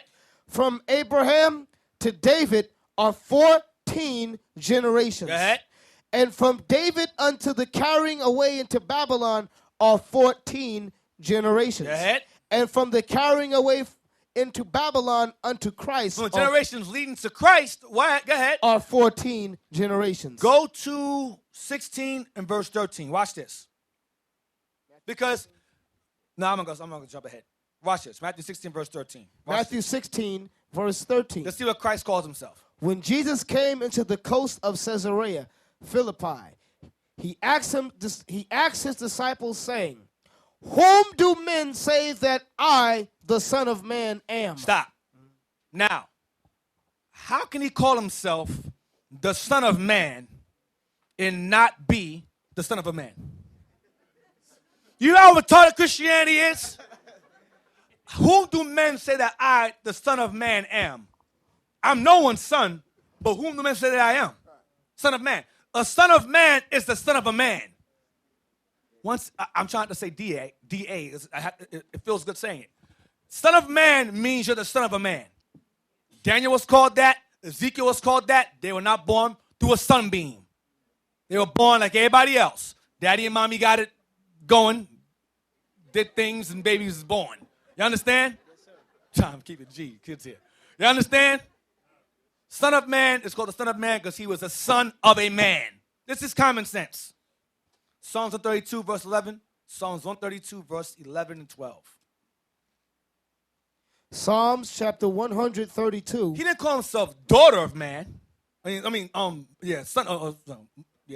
of a daughter, son of a mother, son of a mother, or son of a woman. It's a son of man. Or son of an angel. Yeah, son of an angel, right?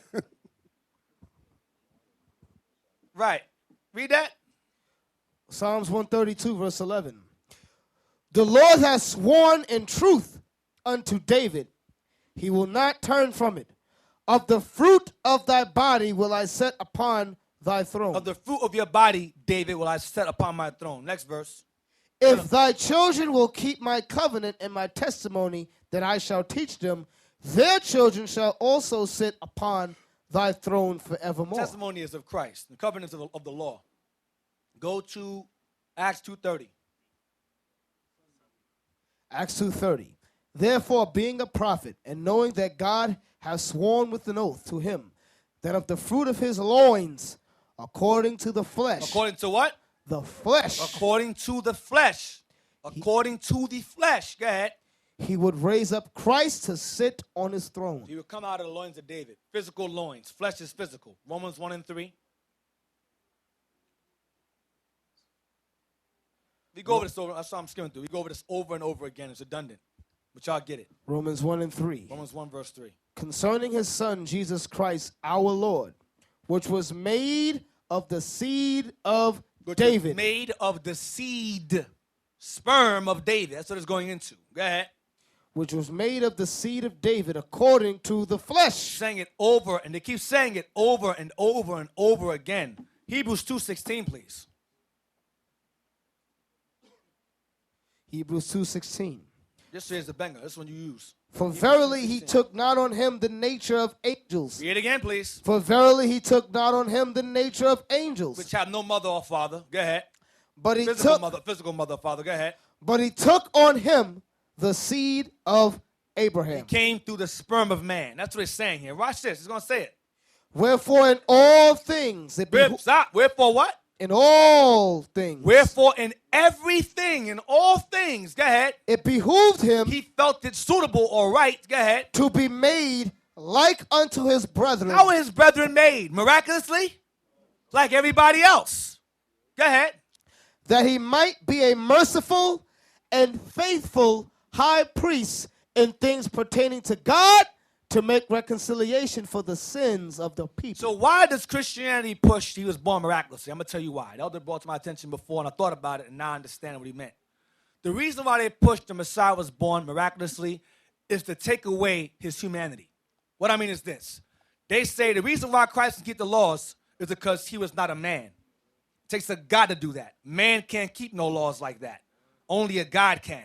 So because of that, let's remove his humanity from him, make him a God, so it'll be impossible for a human to keep the laws. That's the purpose of it. That's the underhanded deceit of it. Make him more than a man, because man can't keep laws. Only a God can keep laws perfect. Even though Christ himself said, be perfect as my Father is in heaven, negate that. He wasn't a man himself, so we can't do what he did. He died on the cross. He nailed the laws to the cross for us. He died for us, so we don't got to keep laws no more. That's the whole premise of it. That's the whole deceit of Christianity. Make Christ not a man, remove that, so we can remove responsibility of keeping laws like he did. That's the whole point. The whole point is not keeping the commandments. That's the whole purpose. Y'all follow? Okay. Right, and also what it says that Mary was a virgin. or ever, like they say, even after everything, they think like she was an ever virgin, meaning that nobody never dealt with her. But when you read the scripture, it tells you that Christ had brothers, right? and sisters. You know, so where are they getting these things from, man? Where are they getting these things from? And you'll hear arguments like, where's Christ's father at? How come we don't talk about him no more? Where is Abraham's mom? Where's Abraham's aunt? Where's Abraham's nephew, nieces? Where they at? Why these dumb questions? I don't care what Joseph is. What I do know is he put his penis in Mary and had Christ. That's all that matters. His penis matters. I don't care about it. That's it. Be honest. I can tell you that's all that matters. It's madness. Where is Joseph? Where is Abraham's mom? Where was Moses? I don't give it. I don't care. It's not. You're going to hear nonsense arguments like that. You're going to hear it. I'm telling you. Where is Abraham? I'm not going to do it. It's madness. Don't fall for semantics. Don't fall for it. All right, let me bring out one thing in the Bible dictionary before you move on. Oh yeah. Go to Mary. Go to Mary, the Virgin. You know what I want, Liam? What you say? Well, I mentioned Joseph's penis being important as the loins, according to prophet. Not to me. That's gay. But you understand what I'm saying? His loins matter because of the lineage of David. He came from the lineage of David. That matters. Your lineage comes to your father. So your seed of the father matters. Y'all understand? All right. Mary, the Virgin Birth. You know what I want? Right. That's good. Yes, I have it. Page 348. Right, because remember what Deacon Iton brought out. You understand? The Roman Catholic, they took over. They brought all kind of paganism inside the true Christian faith. You understand? They brought that sun worship and all of that. All right. They also brought the virgin birth, which we know they got all the way back from Egypt, from Babylon, from Nimrod and all of that. So read that right there. It says, Mary, page 348. I want Yes. the last I got it. Yes, distinctively. Distinctive Roman Catholic doctrines about Mary. Immaculate Conception, 1854. An Assumption of Mary, 1950. All right, so you see, that's when that doctrine came about, in 1854. That's when they brought that doctrine that Christ had no father. Before that, they wasn't teaching that, because everybody know to bring 4 kids, you need a man and a woman. You know, before they wasn't teaching that immaculate conception. All right, but it says distinctively Roman Catholic doctrine. That's who came up with that, the Roman Catholic Church. The Roman Catholic Church established that in 1854. That's their solid doctrine. She was born miraculously. And Mary is who they worship in the Catholic Church is Semiramis. They merged together because the Catholic Church worships Egypt. IHS, they say it's IHS, the symbol of Catholicism is Iesus Hominus or Salvatorum, means the savior of all mankind. But that's not what it means. It means Isis, Horus, and Set. That's what it means. They play games with you. Hey, Aitan, another thing too, they got a lot of these nuns and them talking about they want to be like Mary. You know, talking about they being celibate and virgins and so forth. But you see all the stuff that goes on in the Roman Catholic Church with them young boys. Mm-hmm. So imagine what goes on with them women that take that vow. Right. That's Babylonian also. Nuns is also Babylonian. Go to page 28. Right there is good. Read that there. To the first inhabitants of the world after the nod. Nimrod. The flood. Nimrod, the first king of Babel. No, his name is Ninus. Nimrod, also Ninus. The first king of Babel. His queen Semiramis. And their miraculously born godchild Tammuz. Godchild. I'll go back to my point about him not being a human. He's a godchild. Go ahead. Godchild Tammuz, in parentheses, the son of the son. The son of the son. Go ahead. was the first pagan trinity. First what? Pagan trinity. The first pagan trinity. That's where the Trinity comes from. Isis, Horus, and Set. Nimrod, Semiramis, and Tammuz. Pagan trinity. This is Christianity right here. 101. Jump down to their pattern. Their pattern of worship is usually the same. The pattern of worship in this trinity was usually exactly the same customs, the same rites, the same traditions, same feast days, different names. Watch this. Only the names are different because of the various languages in the world. So when Nimrod was being worshipped and the Mosai could find the languages, they all continued to worship him and his wife and child, or so-called child, illegitimate child, when the languages were confounded. So they worshipped him in different languages. So they worshipped him as different. I'll show you the list. But the languages were confounded. They still worshipped those three. Go ahead. Comparing Bible doctrine with pagan mythology. Comparing Bible doctrine with pagan mythology, scholars, both Christian and non-Christian, will agree that some of the most cherished traditions and ordinances kept by both Catholic and Protestant churches, Christian churches, have their origin from sun worship and not from the Old and New Testaments. Next page. Nimrod. No, I want. Oh, from beginning Sunday. Sorry. Sunday Sacred. sacredness. Christmas. The Christmas tree. Easter. The Easter egg and bunny.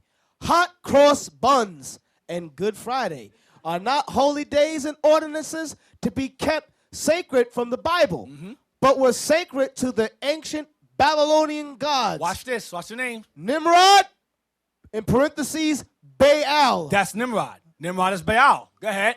1 Kings chapter 16, verse 30 to 33. Semiramis, Ashtaroth. That's her name. That's Easter. Go ahead. Judges chapter 2, verse 13. Go ahead. And Tammuz, Adonis. He's also Dionysus. He's also Bacchus. Pagan Messiah. Go ahead. Ezekiel chapter 8, verse 14. Scroll down. Right there, right there. Now, heathen philosophy. Right there. Watch this. Now, heathen philosophy says when Semiramis died. Now, listen. Remember, Nimrod died. Who did he conquer? He conquered the sun. Sol Invictus. That's Nimrod. A.K.A. Baal, A.K.A. Zeus, A.K.A. Odin. We'll get to that. Go ahead. Now, heathen philosophy says when Semiramis died, her spirit, like her husband's Ninus, Nimrod, became immortal and flew up into the moon and took possession of it. That's who Islam worships. That's her. She Go to the moon. Go ahead. She became the moon goddess. Watch this. The mother of gods. The queen of heaven. Jeremiah 7:13. Jeremiah 7 and 18. Let's see, that's in the Bible. We worship that. That's The book your of Easter. Go ahead. Jeremiah chapter 7 and verse 18.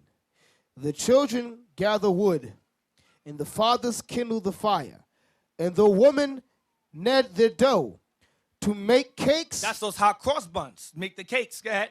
To make cakes to the queen of heaven, and to pour out drink offerings unto other gods, that they may provoke me to anger. Go to 44 verse 17. And Mother's Day, right? 44. And Father's Day, too. Jeremiah 44 verse 17. As for the word which thou hast spoken unto us in the name of the Lord. This is when Jeremiah visited Israel that was in Babylon. All right? Being rebellious. Go ahead. We will not hearken unto thee. They were in Jeremiah visiting Egypt. They were hiding from Babylon in Egypt. Go ahead. We will not hearken unto thee, but we will certainly do whatsoever thing goeth forth out of our own mouth. We're going to do what we want to do. Go ahead. To burn incense unto the queen of heaven, and to pour out drink offerings unto her, as we have done, we and our fathers, our kings and our princes in the cities of Judah, and in the streets of Jerusalem. For then we had plenty of victuals, and were well, and saw no evil. So people oftentimes will do things like wear a cross and go, see, now wear this cross and wear these beads. Good things happen to me. That's what they do. It's the same customs, the same exact nonsense. Read on. But since we left off to burn incense to the queen of heaven, and to pour out drink offerings unto her, we have wanted all things and have been consumed by the sword and by famine. So by not worshiping her, we went through hell, we got killed, we got death, but we worship the queen of heaven, we're good. Go ahead. And when we burn incense to the queen of heaven, and poured out drink offerings unto her, did we make her cakes to worship her, That be also goes into your birthday cakes. Go ahead. and pour out drink offerings unto her without our men? So when we did these things, were not our men present? So the women were leading the households while in Egypt, while worshiping a female goddess. Because that goes into role reversal. When you worship a queen, the woman becomes the queen of the house or the diva of the house. That's what that is. In the Christian church, the same thing. Women dominate the Christian churches. I know this. Christianity, women rule in Christianity. They rule. All right, now, continue that. Now she became the moon goddess, the mother of gods, the queen of heaven. When her godchild Tammuz died. So when she died, Ashtoreth or Semiramis, the Myth, she became the queen of heaven. She conquered the moon. Go ahead. When her godchild Tammuz died, the pagans claimed his spirit became immortal and took possession of the east star Venus. The eastern star Venus. Go ahead. That appears together with the sun and moon in the spring. Watch this. This was also known as the New Year Festival. January. New Year Festival. Go ahead. The reason they called it the New Year Festival was because in ancient times, pagans began their New Year in the spring, not in January. Esau changed it to January to throw you off. As Baal, the Lord of heaven, had his visible home, the sun, so did Semiramis, as the queen of heaven, have her visible home, the moon. Tammuz, like his parents, took possession of the brightest lights in the sky, Venus. So, the east star. Right, this goes back to Easter. Let's go to page 29. Page 30. Almost finished. Page 30. Right there. Satan invented these cruel gods. Right there. Satan invented these cruel gods. Satan means the other gods, the idols. Go ahead. Invented these cruel gods and its cruel clergy Other gods. Go ahead. to guide those who worship them to destroy themselves. Right. Everything from cannibalism, sacred prostitution, rape, incest, homosexuality, murder, lying, stealing, self-emasculation, Cutting your genitals off, as they used to do also. and suicide did these gods and their myths commit. Therefore, those who worship them were led to follow in their footsteps. So the gods in their stories did these things, so the people who followed them did the same exact thing to themselves. Homosexual relationships, they killed themselves, they would steal, they would lie, they would commit incest, homosexual activity going on, prostitution, eating flesh. All right? So let's go to Wisdom of Solomon on 14:15. He explains briefly about Tammuz.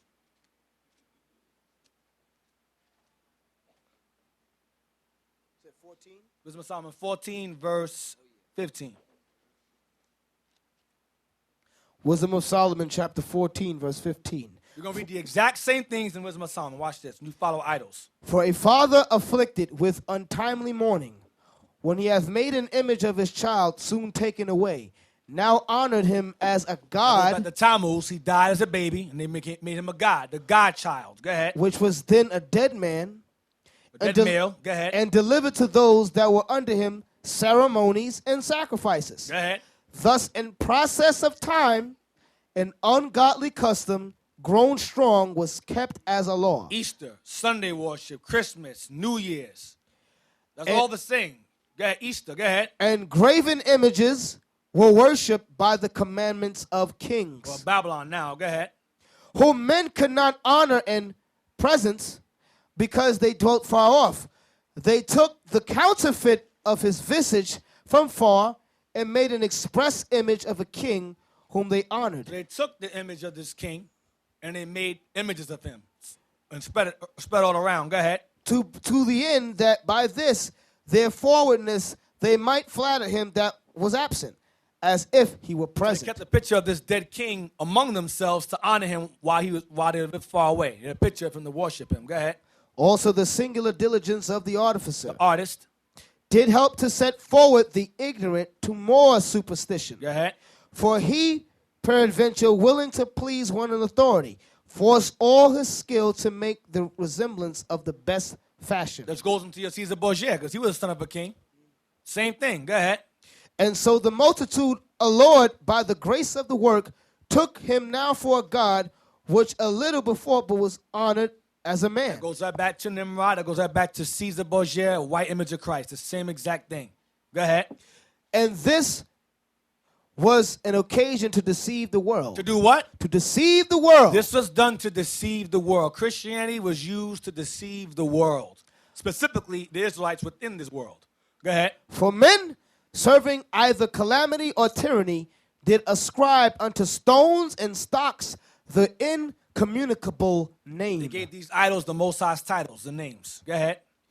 Moreover, this was not enough for them, that they erred in the knowledge of God, but whereas they lived in the great war of ignorance, those so great plagues called they peace. So our people call ignorance peace, and that's called the plague in the Bible. When you embrace ignorance as peace, that's a war. That's the plague, an illness. Go ahead. Yeah.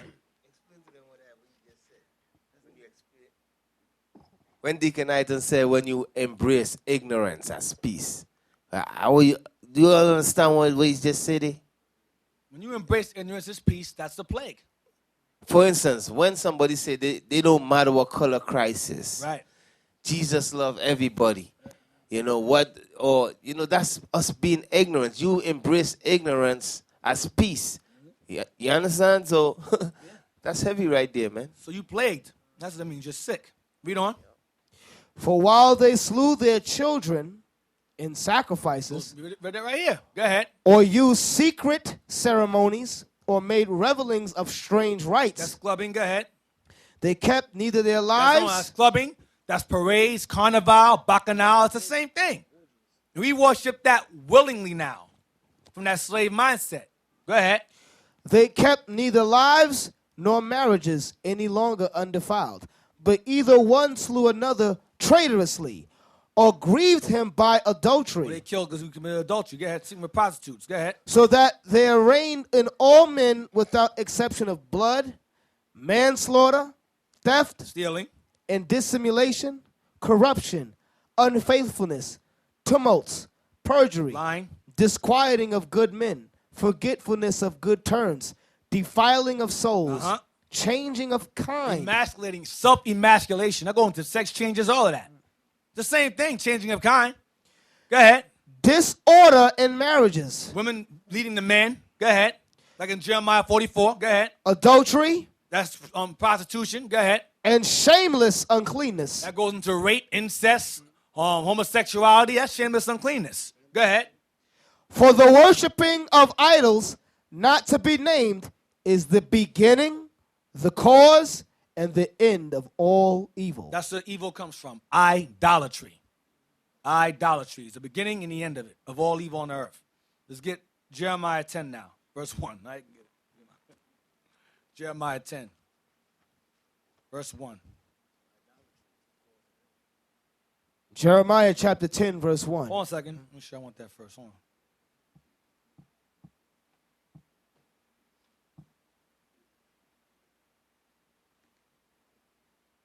Scroll down real quick. Scroll down. Read this first. Scroll down to the bottom of the page. Then we'll get Jeremiah 10. Scroll down. Down. This short. Right there. Read it. There is not one single. There is not one single scriptural evidence that supports the birth of Christ as being December 25th. Watch this. But history says December 25th was kept thousands of years before the birth of Jesus in honor of the pagan Messiah. Another name for Tammuz, the pagan godchild, was Baal Bereth, which means Lord of the fir tree. Go down. Watch this. The sun god, the mother goddess, and their son, according to the Babylonian mythology, were mystically changed into trees. This is the origin of burning the Yule log. Go ahead. Nimrod, defied as the sun god, was symbolized by a big fir tree stripped of all its branches and cut almost to the ground. That's the stock. They worship the stock. Go over to the next page. To the right there, the ground. Liam. cut to the ground. Jump down to people of Aryan stock. People of Hold on. Go ahead.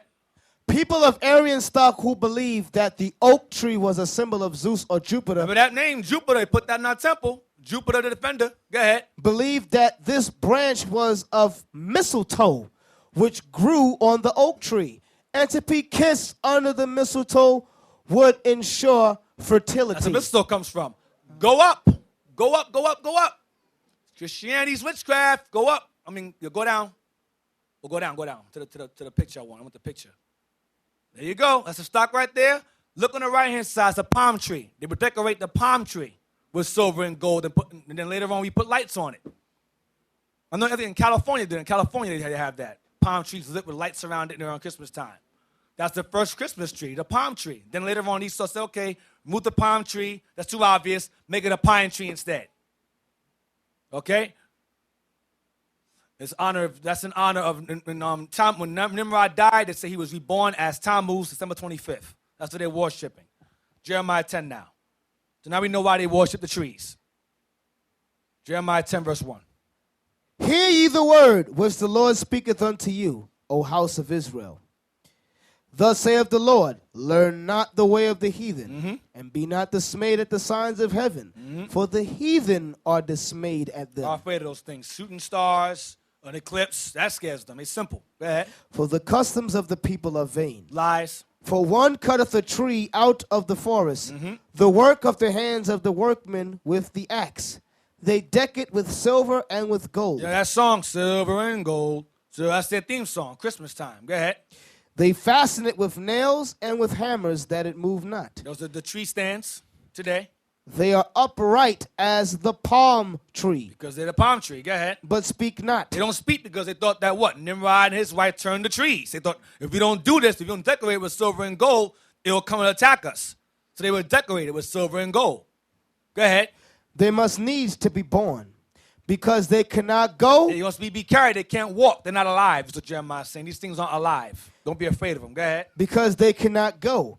Be not afraid of them, for they could not do evil. The custom was to fear the tree and decorate it or they'll attack you because Nimrod turned to a tree. Go ahead. Neither also is it in them to do good. Right. So don't be afraid of those. It's nonsense because the customs of the heathen are vain. Go to page 32 now. Watch this. We're going to go to the top. Page 32. Next page. Right there, like the Babylonians. Read that.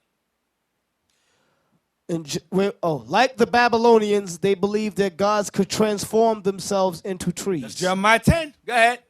If their God answered their prayers, they took their dead victims along with their spoils of war and dragged them into their sacred grove, and there hung them on the sacred trees. And hung dead bodies on sacred trees. Go ahead, watch this. Such offerings have been recovered from bogs in Germany. Watch this. This begot the origin of hanging ornaments from the Christmas tree. There you go. Go down. Go down. Next highlighted part, right there. This pagan custom got its start from killing enemies and hanging their heads and their spoils from pagan sacred trees. Ornaments. Christmas ornaments. The little balls. That's heads and bodies. That's what it represents. Somehow Jeremiah 10, that's not what that means. That's apologetics be saying. That's not what that means. You guys are idiots. That's why we don't talk to you.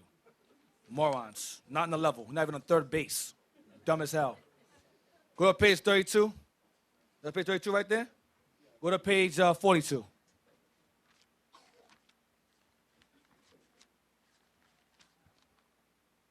Page 40. Watch this. Now I'm going to show you. Remember I said earlier how they worship the same exact Trinity, different names, different languages. That's Osiris. That's also, I think that's Serapis as well. Go up. He's a black Egyptian guy. He's black. He's really dark, but it's a white picture, but it's a black. You understand what I'm saying? Their gods look like them. Go up right there. It says, here are just a few names that identify with the original pagan trinity of Nimrod, Semiramis, and Tammuz. Read Israelites, go ahead, Liam. Israelites, Nimrod, the Lord of heaven. What they call him? Baal. What they call Tammuz? Tammuz. Semiramis is called? Ashtaroth. The Phoenicians called him? El. Bacchus. So Bacchus is Tammuz. Go ahead. Astarte. That's the Romans worship that god, Easter, Ashtoreth. Go ahead. The Babylonians, Baalis, Belus, Tammuz, Rhea, Ishtar. Ishtar is also Persians. Go ahead. Assyria, Ninus, Hercules, Hercules is born miraculously also. All these guys in the middle were born December 25th. Miraculously. All. What a coincidence. Go ahead. Beltis, Greece, Zeus, He worships Zeus. That goes back to Nimrod. That's him too. Dionysus, Dionysus also a pagan messiah, born December 25th. Aphrodite, There you go. Go ahead. Rome, Jupiter, Put that in our temple. Jupiter. Go ahead. Attis, That's also Tammuz. Cybele, Uh-huh. Diana, Of the Ephesians. Diana of the Ephesians, also Wonder Woman. right. Go ahead. Egypt, Ra, Uh-huh. Osiris, Horus, Uh-huh. Isis, Hathor, That's Queen of Heaven. Go ahead. Next one. India, Elam. Vishnu, That's Nimrod. Krishna, That's the pagan messiah, Isi, which sounds like Isis. Devaki, Next one. China, Uh-huh. Panku, That's Nimrod. Yi, Uh-huh. Hingho, Masupo, Matsupo, Mexico, Teotl, Quetzalcoatl, I think it is. yeah, Quetzalcoatl and Coatlique. is, Kozlike, yeah. Next one. Scandinavia, Uh-huh. Odin, Celts. Odin. Balder, Uh-huh. Frigg of Freya. Freya is the nuns Freya. of Freya. That's where nuns come from, and that's Friday. Frigga's Day, Freya's Day. That's Friday. Or Saturn Day. Romans changed our Sabbath day, and they gave it a name. Saturn Day. Or our rest day is just Saturn's Day. All right? So now, page 44. Almost done. It's short. Page 44. The bottom part. Then we'll be done with this book. I'm going to go to Easter. Yeah, read that.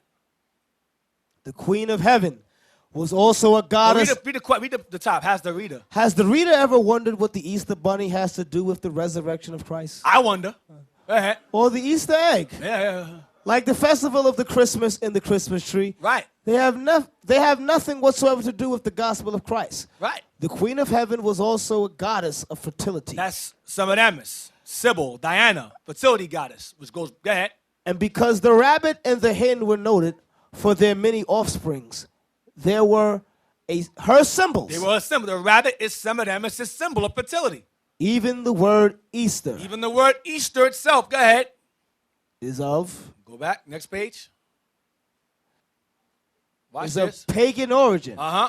It is Chaldean and means Astarte. Uh-huh. This That's is Romans. one of the titles of Beltis, the Queen of Heaven at Nineveh. Read on, watch this. There were many symbols that identified with pagan worship, and one of them was the letter T. The letter T. Watch this, the capital T, because the Greeks crucified also, but they crucified us on capital T's, not lowercase t's like the Romans. Go ahead. This was the symbol of life beyond the grave, and it was also the symbol of Tammuz, For his name, Tammuz. Go ahead. the Lord of death and rebirth. Resurrection, Easter again. Go ahead. In Egypt, this symbol was called the Ankh. Uh-huh. As we established earlier, Baal worship sacrificed human beings. And because Tammuz's name began with a capital T, they would make wooden piles in the shape of a T and then place their sacrifices on them. Hanging on a cross. In due time, miniature amulets were made as symbols of sun worship. They looked like this. And then Esau changed it into a lowercase t. Christianity, the cross you wear on your neck now. That's the Ankh. It's all the same thing. The Ankh, the T, all that's the same exact thing. That represents the penis and the vagina. That represents life. That's supposed to be. So now let's go to Acts 12, verse Hey, 1. Deacon. Yeah. What's heavy about that Ankh is you got Negroes who despise a cross, but they wear that in place of it. And it's the same exact And thing. it's the exact it's same just thing. as evil. And- So you see black people walking in the street thinking they deep. They got two of them sometimes. Yep. They'll put it on the hat. Go back to that, the Ankh again. Load up again. Now, I mentioned earlier that that Ankh represents the woman's vagina on top and the man's penis is in the bottom. That is the same symbol synonymous with the hexagram. The two triangles is also a penis and a vagina. They mean the exact same thing. Two paganistic symbols representing life. Two triangles, and that is exactly the same thing. Hexagram and that are the same symbol. That's what I'm saying to you. So we don't rock that in here. That's all I want. Acts 12, verse 1. You mentioned earlier how Herod had killed James, brother of John.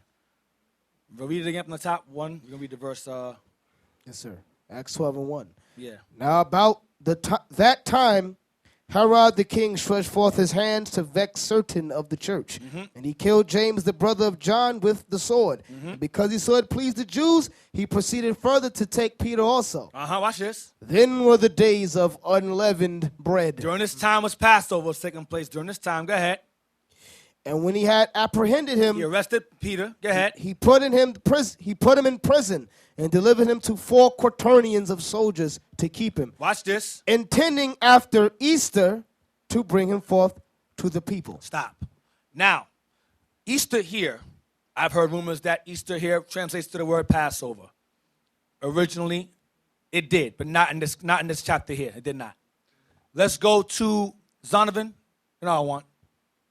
Dictionary. Go look up Easter there. Zonovan Bible Dictionary there. And I want you to go to Bible Study Tools. I sent you the link. Bible Study Tools. Hold that. Go to Bible Study Tools. Watch this. Because I was told that if we can't deal with the Hebrew, listen, you're going to like this one. We can't deal with the Hebrew, explain Easter. Because Easter, when you go to Hebrew, it translates to Passover.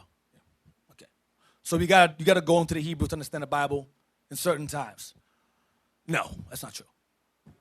Go to the Bible. The Bible, no, go to the link. It says the arrow next to the Bible. It says the Bible is your arrow. No, I'm sorry. Don't leave it alone. Go to version. Yeah, go to translation. You should see. Go down to T. You should see Tyndale. Tyndale. Yep, click that. All right, stay there. Read that, please. Zonovan, read that. Easter. Hold on. Okay. Rendered, it says Easter in parentheses, Passover. Stop. Easter rendered Passover. So Easter and Passover in some contexts were synonymous. Watch, I'm going to show you what I mean. Go ahead. Rendered Easter in Acts chapter 12, verse 4. Rendered Easter in Acts chapter 12, verse 4. King James Version. King James Version, go ahead. But correctly translated Passover in ASV. But correctly translated Passover in the ASV. ASV stands for American Standardized Version Bible. That's a Revised Version Bible. Now, we know about the Revised Version Bibles. You know what they do, don't we? They take things out. Like Jeremiah 14:2 with American Standardized Version, it ain't going to say black unto the ground in there. If you go to black but comely in the Standard Version, it's not going to say black and comely. It's going to say dark and lovely. Two different things. Black and dark, two different things. I drive a dark car. What color is the car? Red, green, blue. Drive a black car. It's a black car. A dark man robbed my house. Well, what was he? A dark man. Well, which one that mean? Which one? What is he? A black man robbed my house. You don't know if I say a black man robbed my house, you know, it's us. See my point? That's what American Standardized Version Bibles do. The key thing, Deacon, is why every place it says black, they changed it. Right. If it wasn't a big deal, if we're making the Bible to say something else, then leave it alone. Right. Okay, same thing with Job 30:30. Yep. It says, my skin is black upon me. They changed it to my skin turns black or my skin grows black. Right. Why change it? What was the purpose of it? That's why we tell y'all we only deal with the King James 1611 Bible. Right. Because as we started to rise up with the understanding of the scriptures, that's when the scholars said, we need to change this. Them niggas is waking up. Yep. Now go to the etymology. Go to type in E-S-T-E-R. E-S-T-E-R in there. This is a Tyndale Version Bible. William Tyndale was the father of the English Bible. See that? Look what it says. This is Tyndale Version. Matthew 26, verse 2. You know that after it, the days blow up some more. I can't really see that. Shall be, there's the words to put different. Shall be Esther, and Son of Man shall be delivered to be crucified. Go down. They say the white man put Easter there. It's written here dozens of times. And Tyndale was no white man. He said, go into the city unto such a man and say to him, the master saith, my time is at hand. I will keep my Easter at thy house with my disciples. After 2 days followed Easter and the days of sweet bread. So Easter and Passover were, at one point in time with William Tyndale, synonymous. Because during his time, it was Catholic Britain. They observed Christianity. They acknowledged Passover. They called it interchangeably either Passover or Easter. He knew that. He translated the Old Testament in the year 1526, and I think the New Testament in 1530. The only way you could think of for the New Testament that could fit Passover in their proper context, because Easter can be translated out of Greek into English. Astarte in Greek, and Easter in English. Okay, I'll use this word. This word people understand. If I put Easter here, they'll know I'm referring to Passover, because during his time in Britain, Easter and Passover were synonymous. You follow what I'm saying? I got to prove it now. Go to Tyndale, please. William Tyndale, Wikipedia. During his time, Christians of his time acknowledged that Easter and Passover were one and the same. So he put the word Easter there as the English translation for Passover. You follow? That's why in the KJV it says rendered Passover in Acts 12:4. But that's not Passover there. That's not that right there. Easter in that 12:4 is actual Easter paganism. I'm gonna prove it. Go down. It says William Tyndale was in the English. Read it real quick. William Tyndale, sometimes spelled Tinsdale, born 1494 to 1536. He got keep put to death. Go ahead. Was an English scholar who became a leading figure in Protestant reform in the years leading up to his execution. He is well known for his translation of the Bible into English. Jump down. Jump down with the He point. was in. No, jump down with the point. With the point. Go down to right there. Tyndale's translation. Tinsdale's translations was the first English Bible to draw directly from Hebrew and Greek texts. He was very fluent, and unlike these Jakes today, black Hebrew Israelites today who use concordances and Strongs, and Ben Yehuda, he actually spoke these languages fluently. So he was able to directly translate them from Hebrew and Greek texts. Go ahead. The first English one to take advantage of the printing press. So he took advantage. The church, Roman Catholic Church that governed Britain at the time, did not allow you to read your own. They had to teach you. You couldn't learn on your own. You couldn't read it yourself. You had to go to church and have them teach it to you. Like in church today. You sit there. He has the Bible open. He's saying God is this. And you're sitting there clapping your hands. Well, back then, the same thing. You weren't allowed to have a Bible in your hands. So he said, well, that's not fair. Why can't we read for ourselves? So he translated it out of the Latin, or out of the Greek, out of the Latin at the time, into English. So everyone can read it, and he took advantage of the printing press. That was illegal during that time to do that. Read it. And first of the New English Bibles of the Reformation. It was taken to be a direct challenge to the hegemony of both the Roman Catholic Church and the laws of England, maintaining the church position. So the government of England maintained the church's authority. If you did that, if you translated the Bible into English against the church's orders, you get put to death. The church ruled the state. You understand? The Roman Catholic Church, this is Roman Catholic England. They were against that. Go ahead. In 1530, Tyndale also wrote The Practice of Prelades. That's all I want that. Okay. Go down to right there, 1535.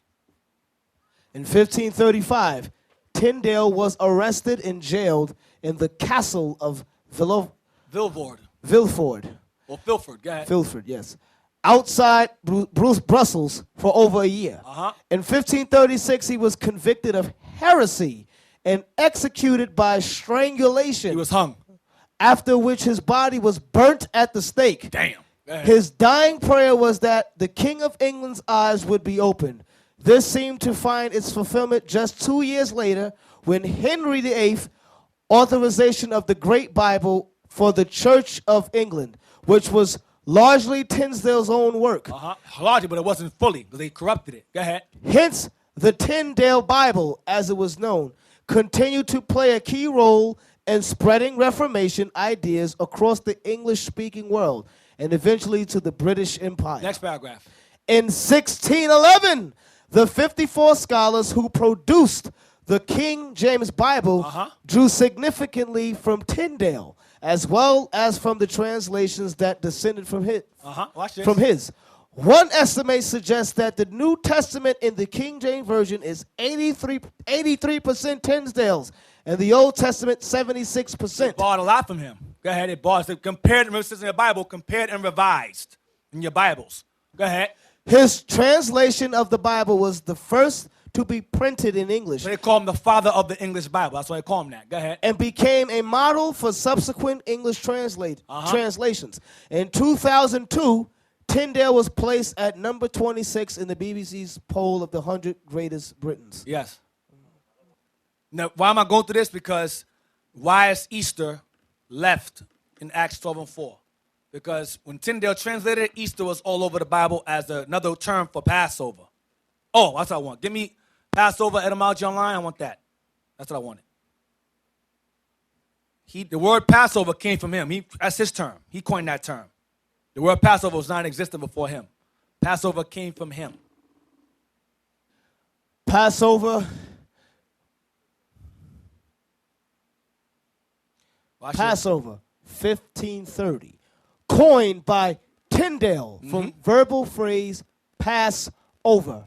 To translate Hebrew, ha-pasah. The Passah. The Passah. Ha means the Passah. Ha-pasah, the Passover. Go ahead. Passover.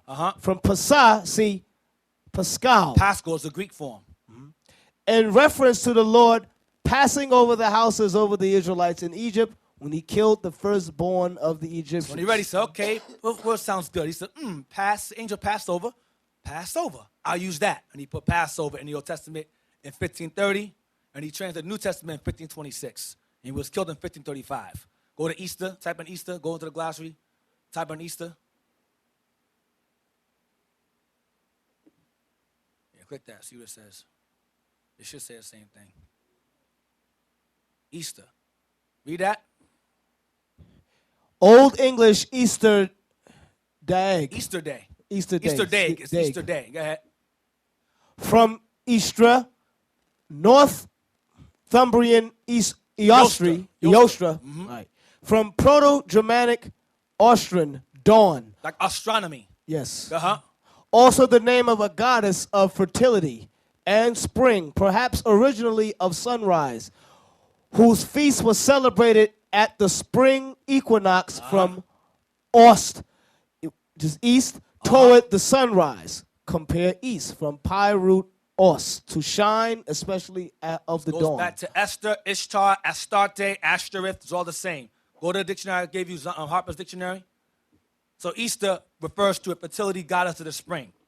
But at that same time, Passover was also held. So they were interchangeably observed in Christian Britain, in Catholic Britain. Read that, Christian festival. The Christian festival that celebrates Jesus' resurrection. The name Easter derives from the Anglo-Saxon goddess of spring, Eostre or Astara. Astara goes to Ashtoreth. Go ahead. But the Christian festival developed from the Jewish Passover, Hebrew Pesach, Greek Pascha. Pascha or Paschal. We read that earlier. Yes. That's all I want. So Easter is referring to a pagan fertility goddess. But in Catholic Britain, those festivals were interchangeable. Y'all follow what I'm saying? Interchangeable. Both of them are spring festivals, one acknowledging Passover, one acknowledging the spring fertility or resurrection of Christ, whatever, which is still pagan in origin.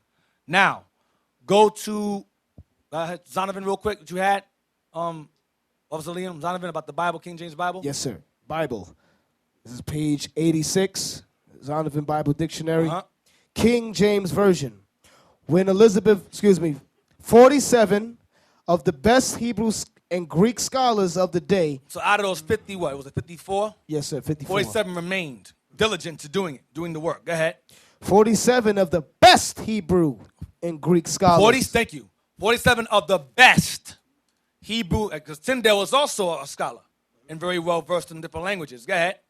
Of the best Hebrew and Greek scholars of the day were divided into 6 groups. We're divided into 6 groups. Go ahead.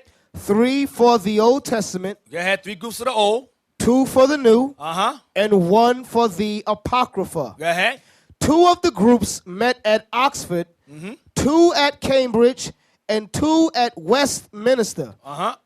Westminster, When a group had completed its task, its work was submitted to 12 men, 2 from each panel. Final differences of opinion was settled at a general meeting So this of took each time. company. Hold on. This work took time with scholars. Men, it was filtered, make certain it's done right. It's all written exactly the same. It was clear. You understand what I'm saying so far? Go ahead. Final differences of opinion was settled at a general meeting of each company. Uh-huh. In cases of special If difficulty, there were any difficulties regarding these scholars alone, go ahead. learned men Men who are wiser than all 47, go ahead. outside the board of revisers Outside the council, were consulted. Marginal notes were used only to explain Hebrew and Greek words to draw attention to parallel passages. annotations. That's in the middle of your Bible. On the middle. Go ahead. Italics were used for words not found in the original, but necessary to complete the sense. So that's all I want. So these men had a council. It was filtered. It took time and process. Why would they leave Easter in there by accident? It's no accident. They took Easter out. All them times Tyndale had it in there. They put Passover there. Passover, all through there. But left Easter in Acts 12 and 4. Why? Let's see who got it. Why did they leave Easter in Acts 12 and 4 but take it out everywhere else? Let's see who got it. I'm asking a question. I'm not making a statement. Yes. You on the mic? Who has the mic? You're standing up. Stand up, brother. Yes. Hand the mic. Shalom. Shalom. Because the word Easter and Passover were used interchangeably at the time, and the term Easter was what people understood at that particular time when it was written. But why was it left in Acts 12 and 4 and not everywhere else? I don't know. Not sure. Who can get it? Pass it back there. Remember, Herod was going to wait to kill Peter after Easter. Shalom. Shalom. Because that Easter wasn't the same as the Passover. What was it? It was the real Easter that the Christianity was celebrating. Thank you. The Romans worshipped Easter at start. The scholars have to listen. Tyndale's right about Passover here, but that right there, he's observing Easter here. Leave that there. And they left Easter there. Remember, I showed y'all how they went through a faculty. It was time. They compared, make sure it's done right, but forgot Easter in Acts 12 and 4. It's no. It's no error. That was meant to be there because Easter was being observed by Herod. He was a Roman. The Romans worshipped at start the fertility goddess. Y'all follow? That's why he asked you, how come it's only there? Right, it's and it's no place else. Every place else, it says Passover, but when you get there, it says Easter. Okay? That was a custom that they were doing at that time. Right, that's why I showed you. That's why Tyndale put it everywhere. He put Easter here, Easter here. I showed y'all Tyndale's version. Easter here, Easter there, because that was, to them, in Roman Catholic Britain, interchangeable. But the King James Version scholar said, nah, that's going to cause confusion. Take that out, leave Passover. Use Tyndale's coin term Passover, but Easter, leave Easter in Acts 12 and 4, because Herod was observing Passover, because the Romans worshiped Passover, and Herod was an observer of the Roman customs, because he was a Roman affiliate himself. Y'all understand? So the Romans, or Herod, a Roman Edomite, they observed Astarte, which is another term for Easter. You understand? Astarte, because Astarte can be translated into English.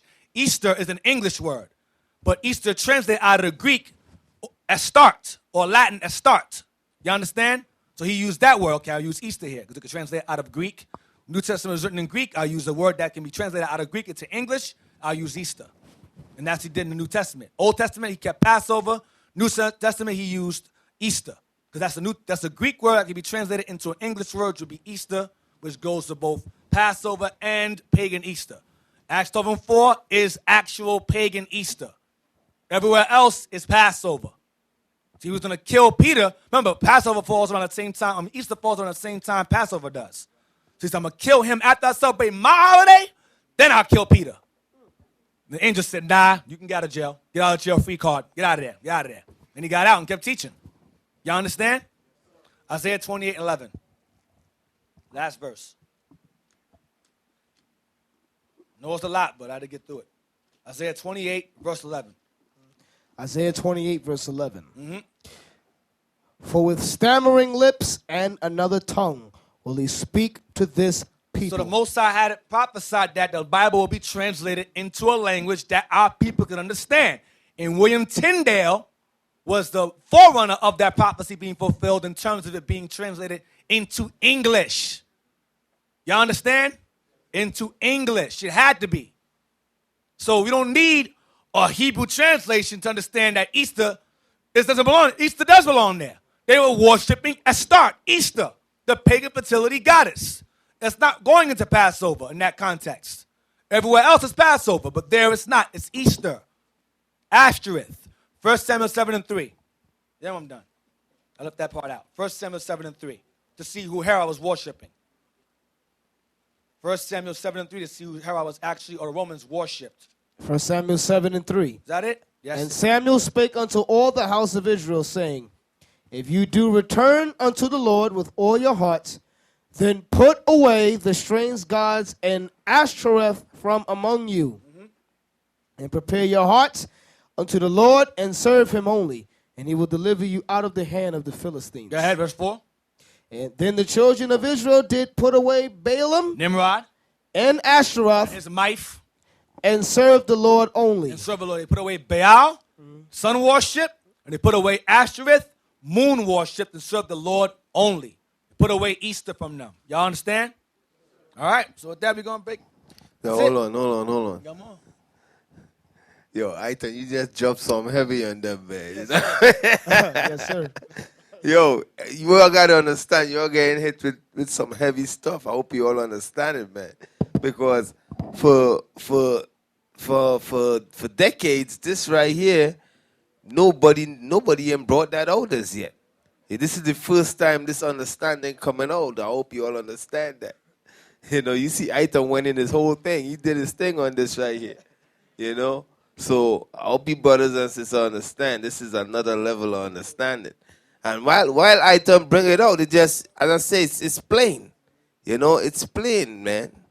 You know, it's plain. But as I said, man, in this truth is about growth, and the Most High going to take us to other levels. So what you all got today, man, that's some heavy stuff right there. I hope you all understand it. So in conclusion, Christianity did not stem from the white man. It came from Babylon first. Then the Egyptians, or vice versa, whatever. Then Esau took that, exploited it, and used it to deceive the whole world, targeting primarily our people. You understand? That's how I end it.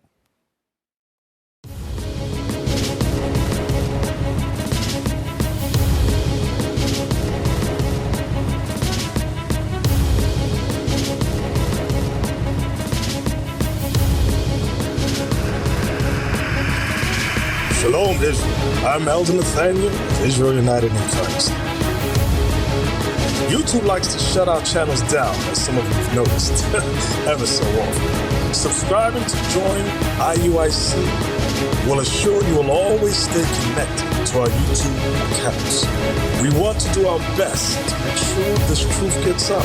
Please click and join our subscriber YouTube channel called Join IUIC to stay linked to all of our videos. So again, please make sure you subscribe to this and join IUIC channel to get your latest updates from all our YouTube channels. Shalom.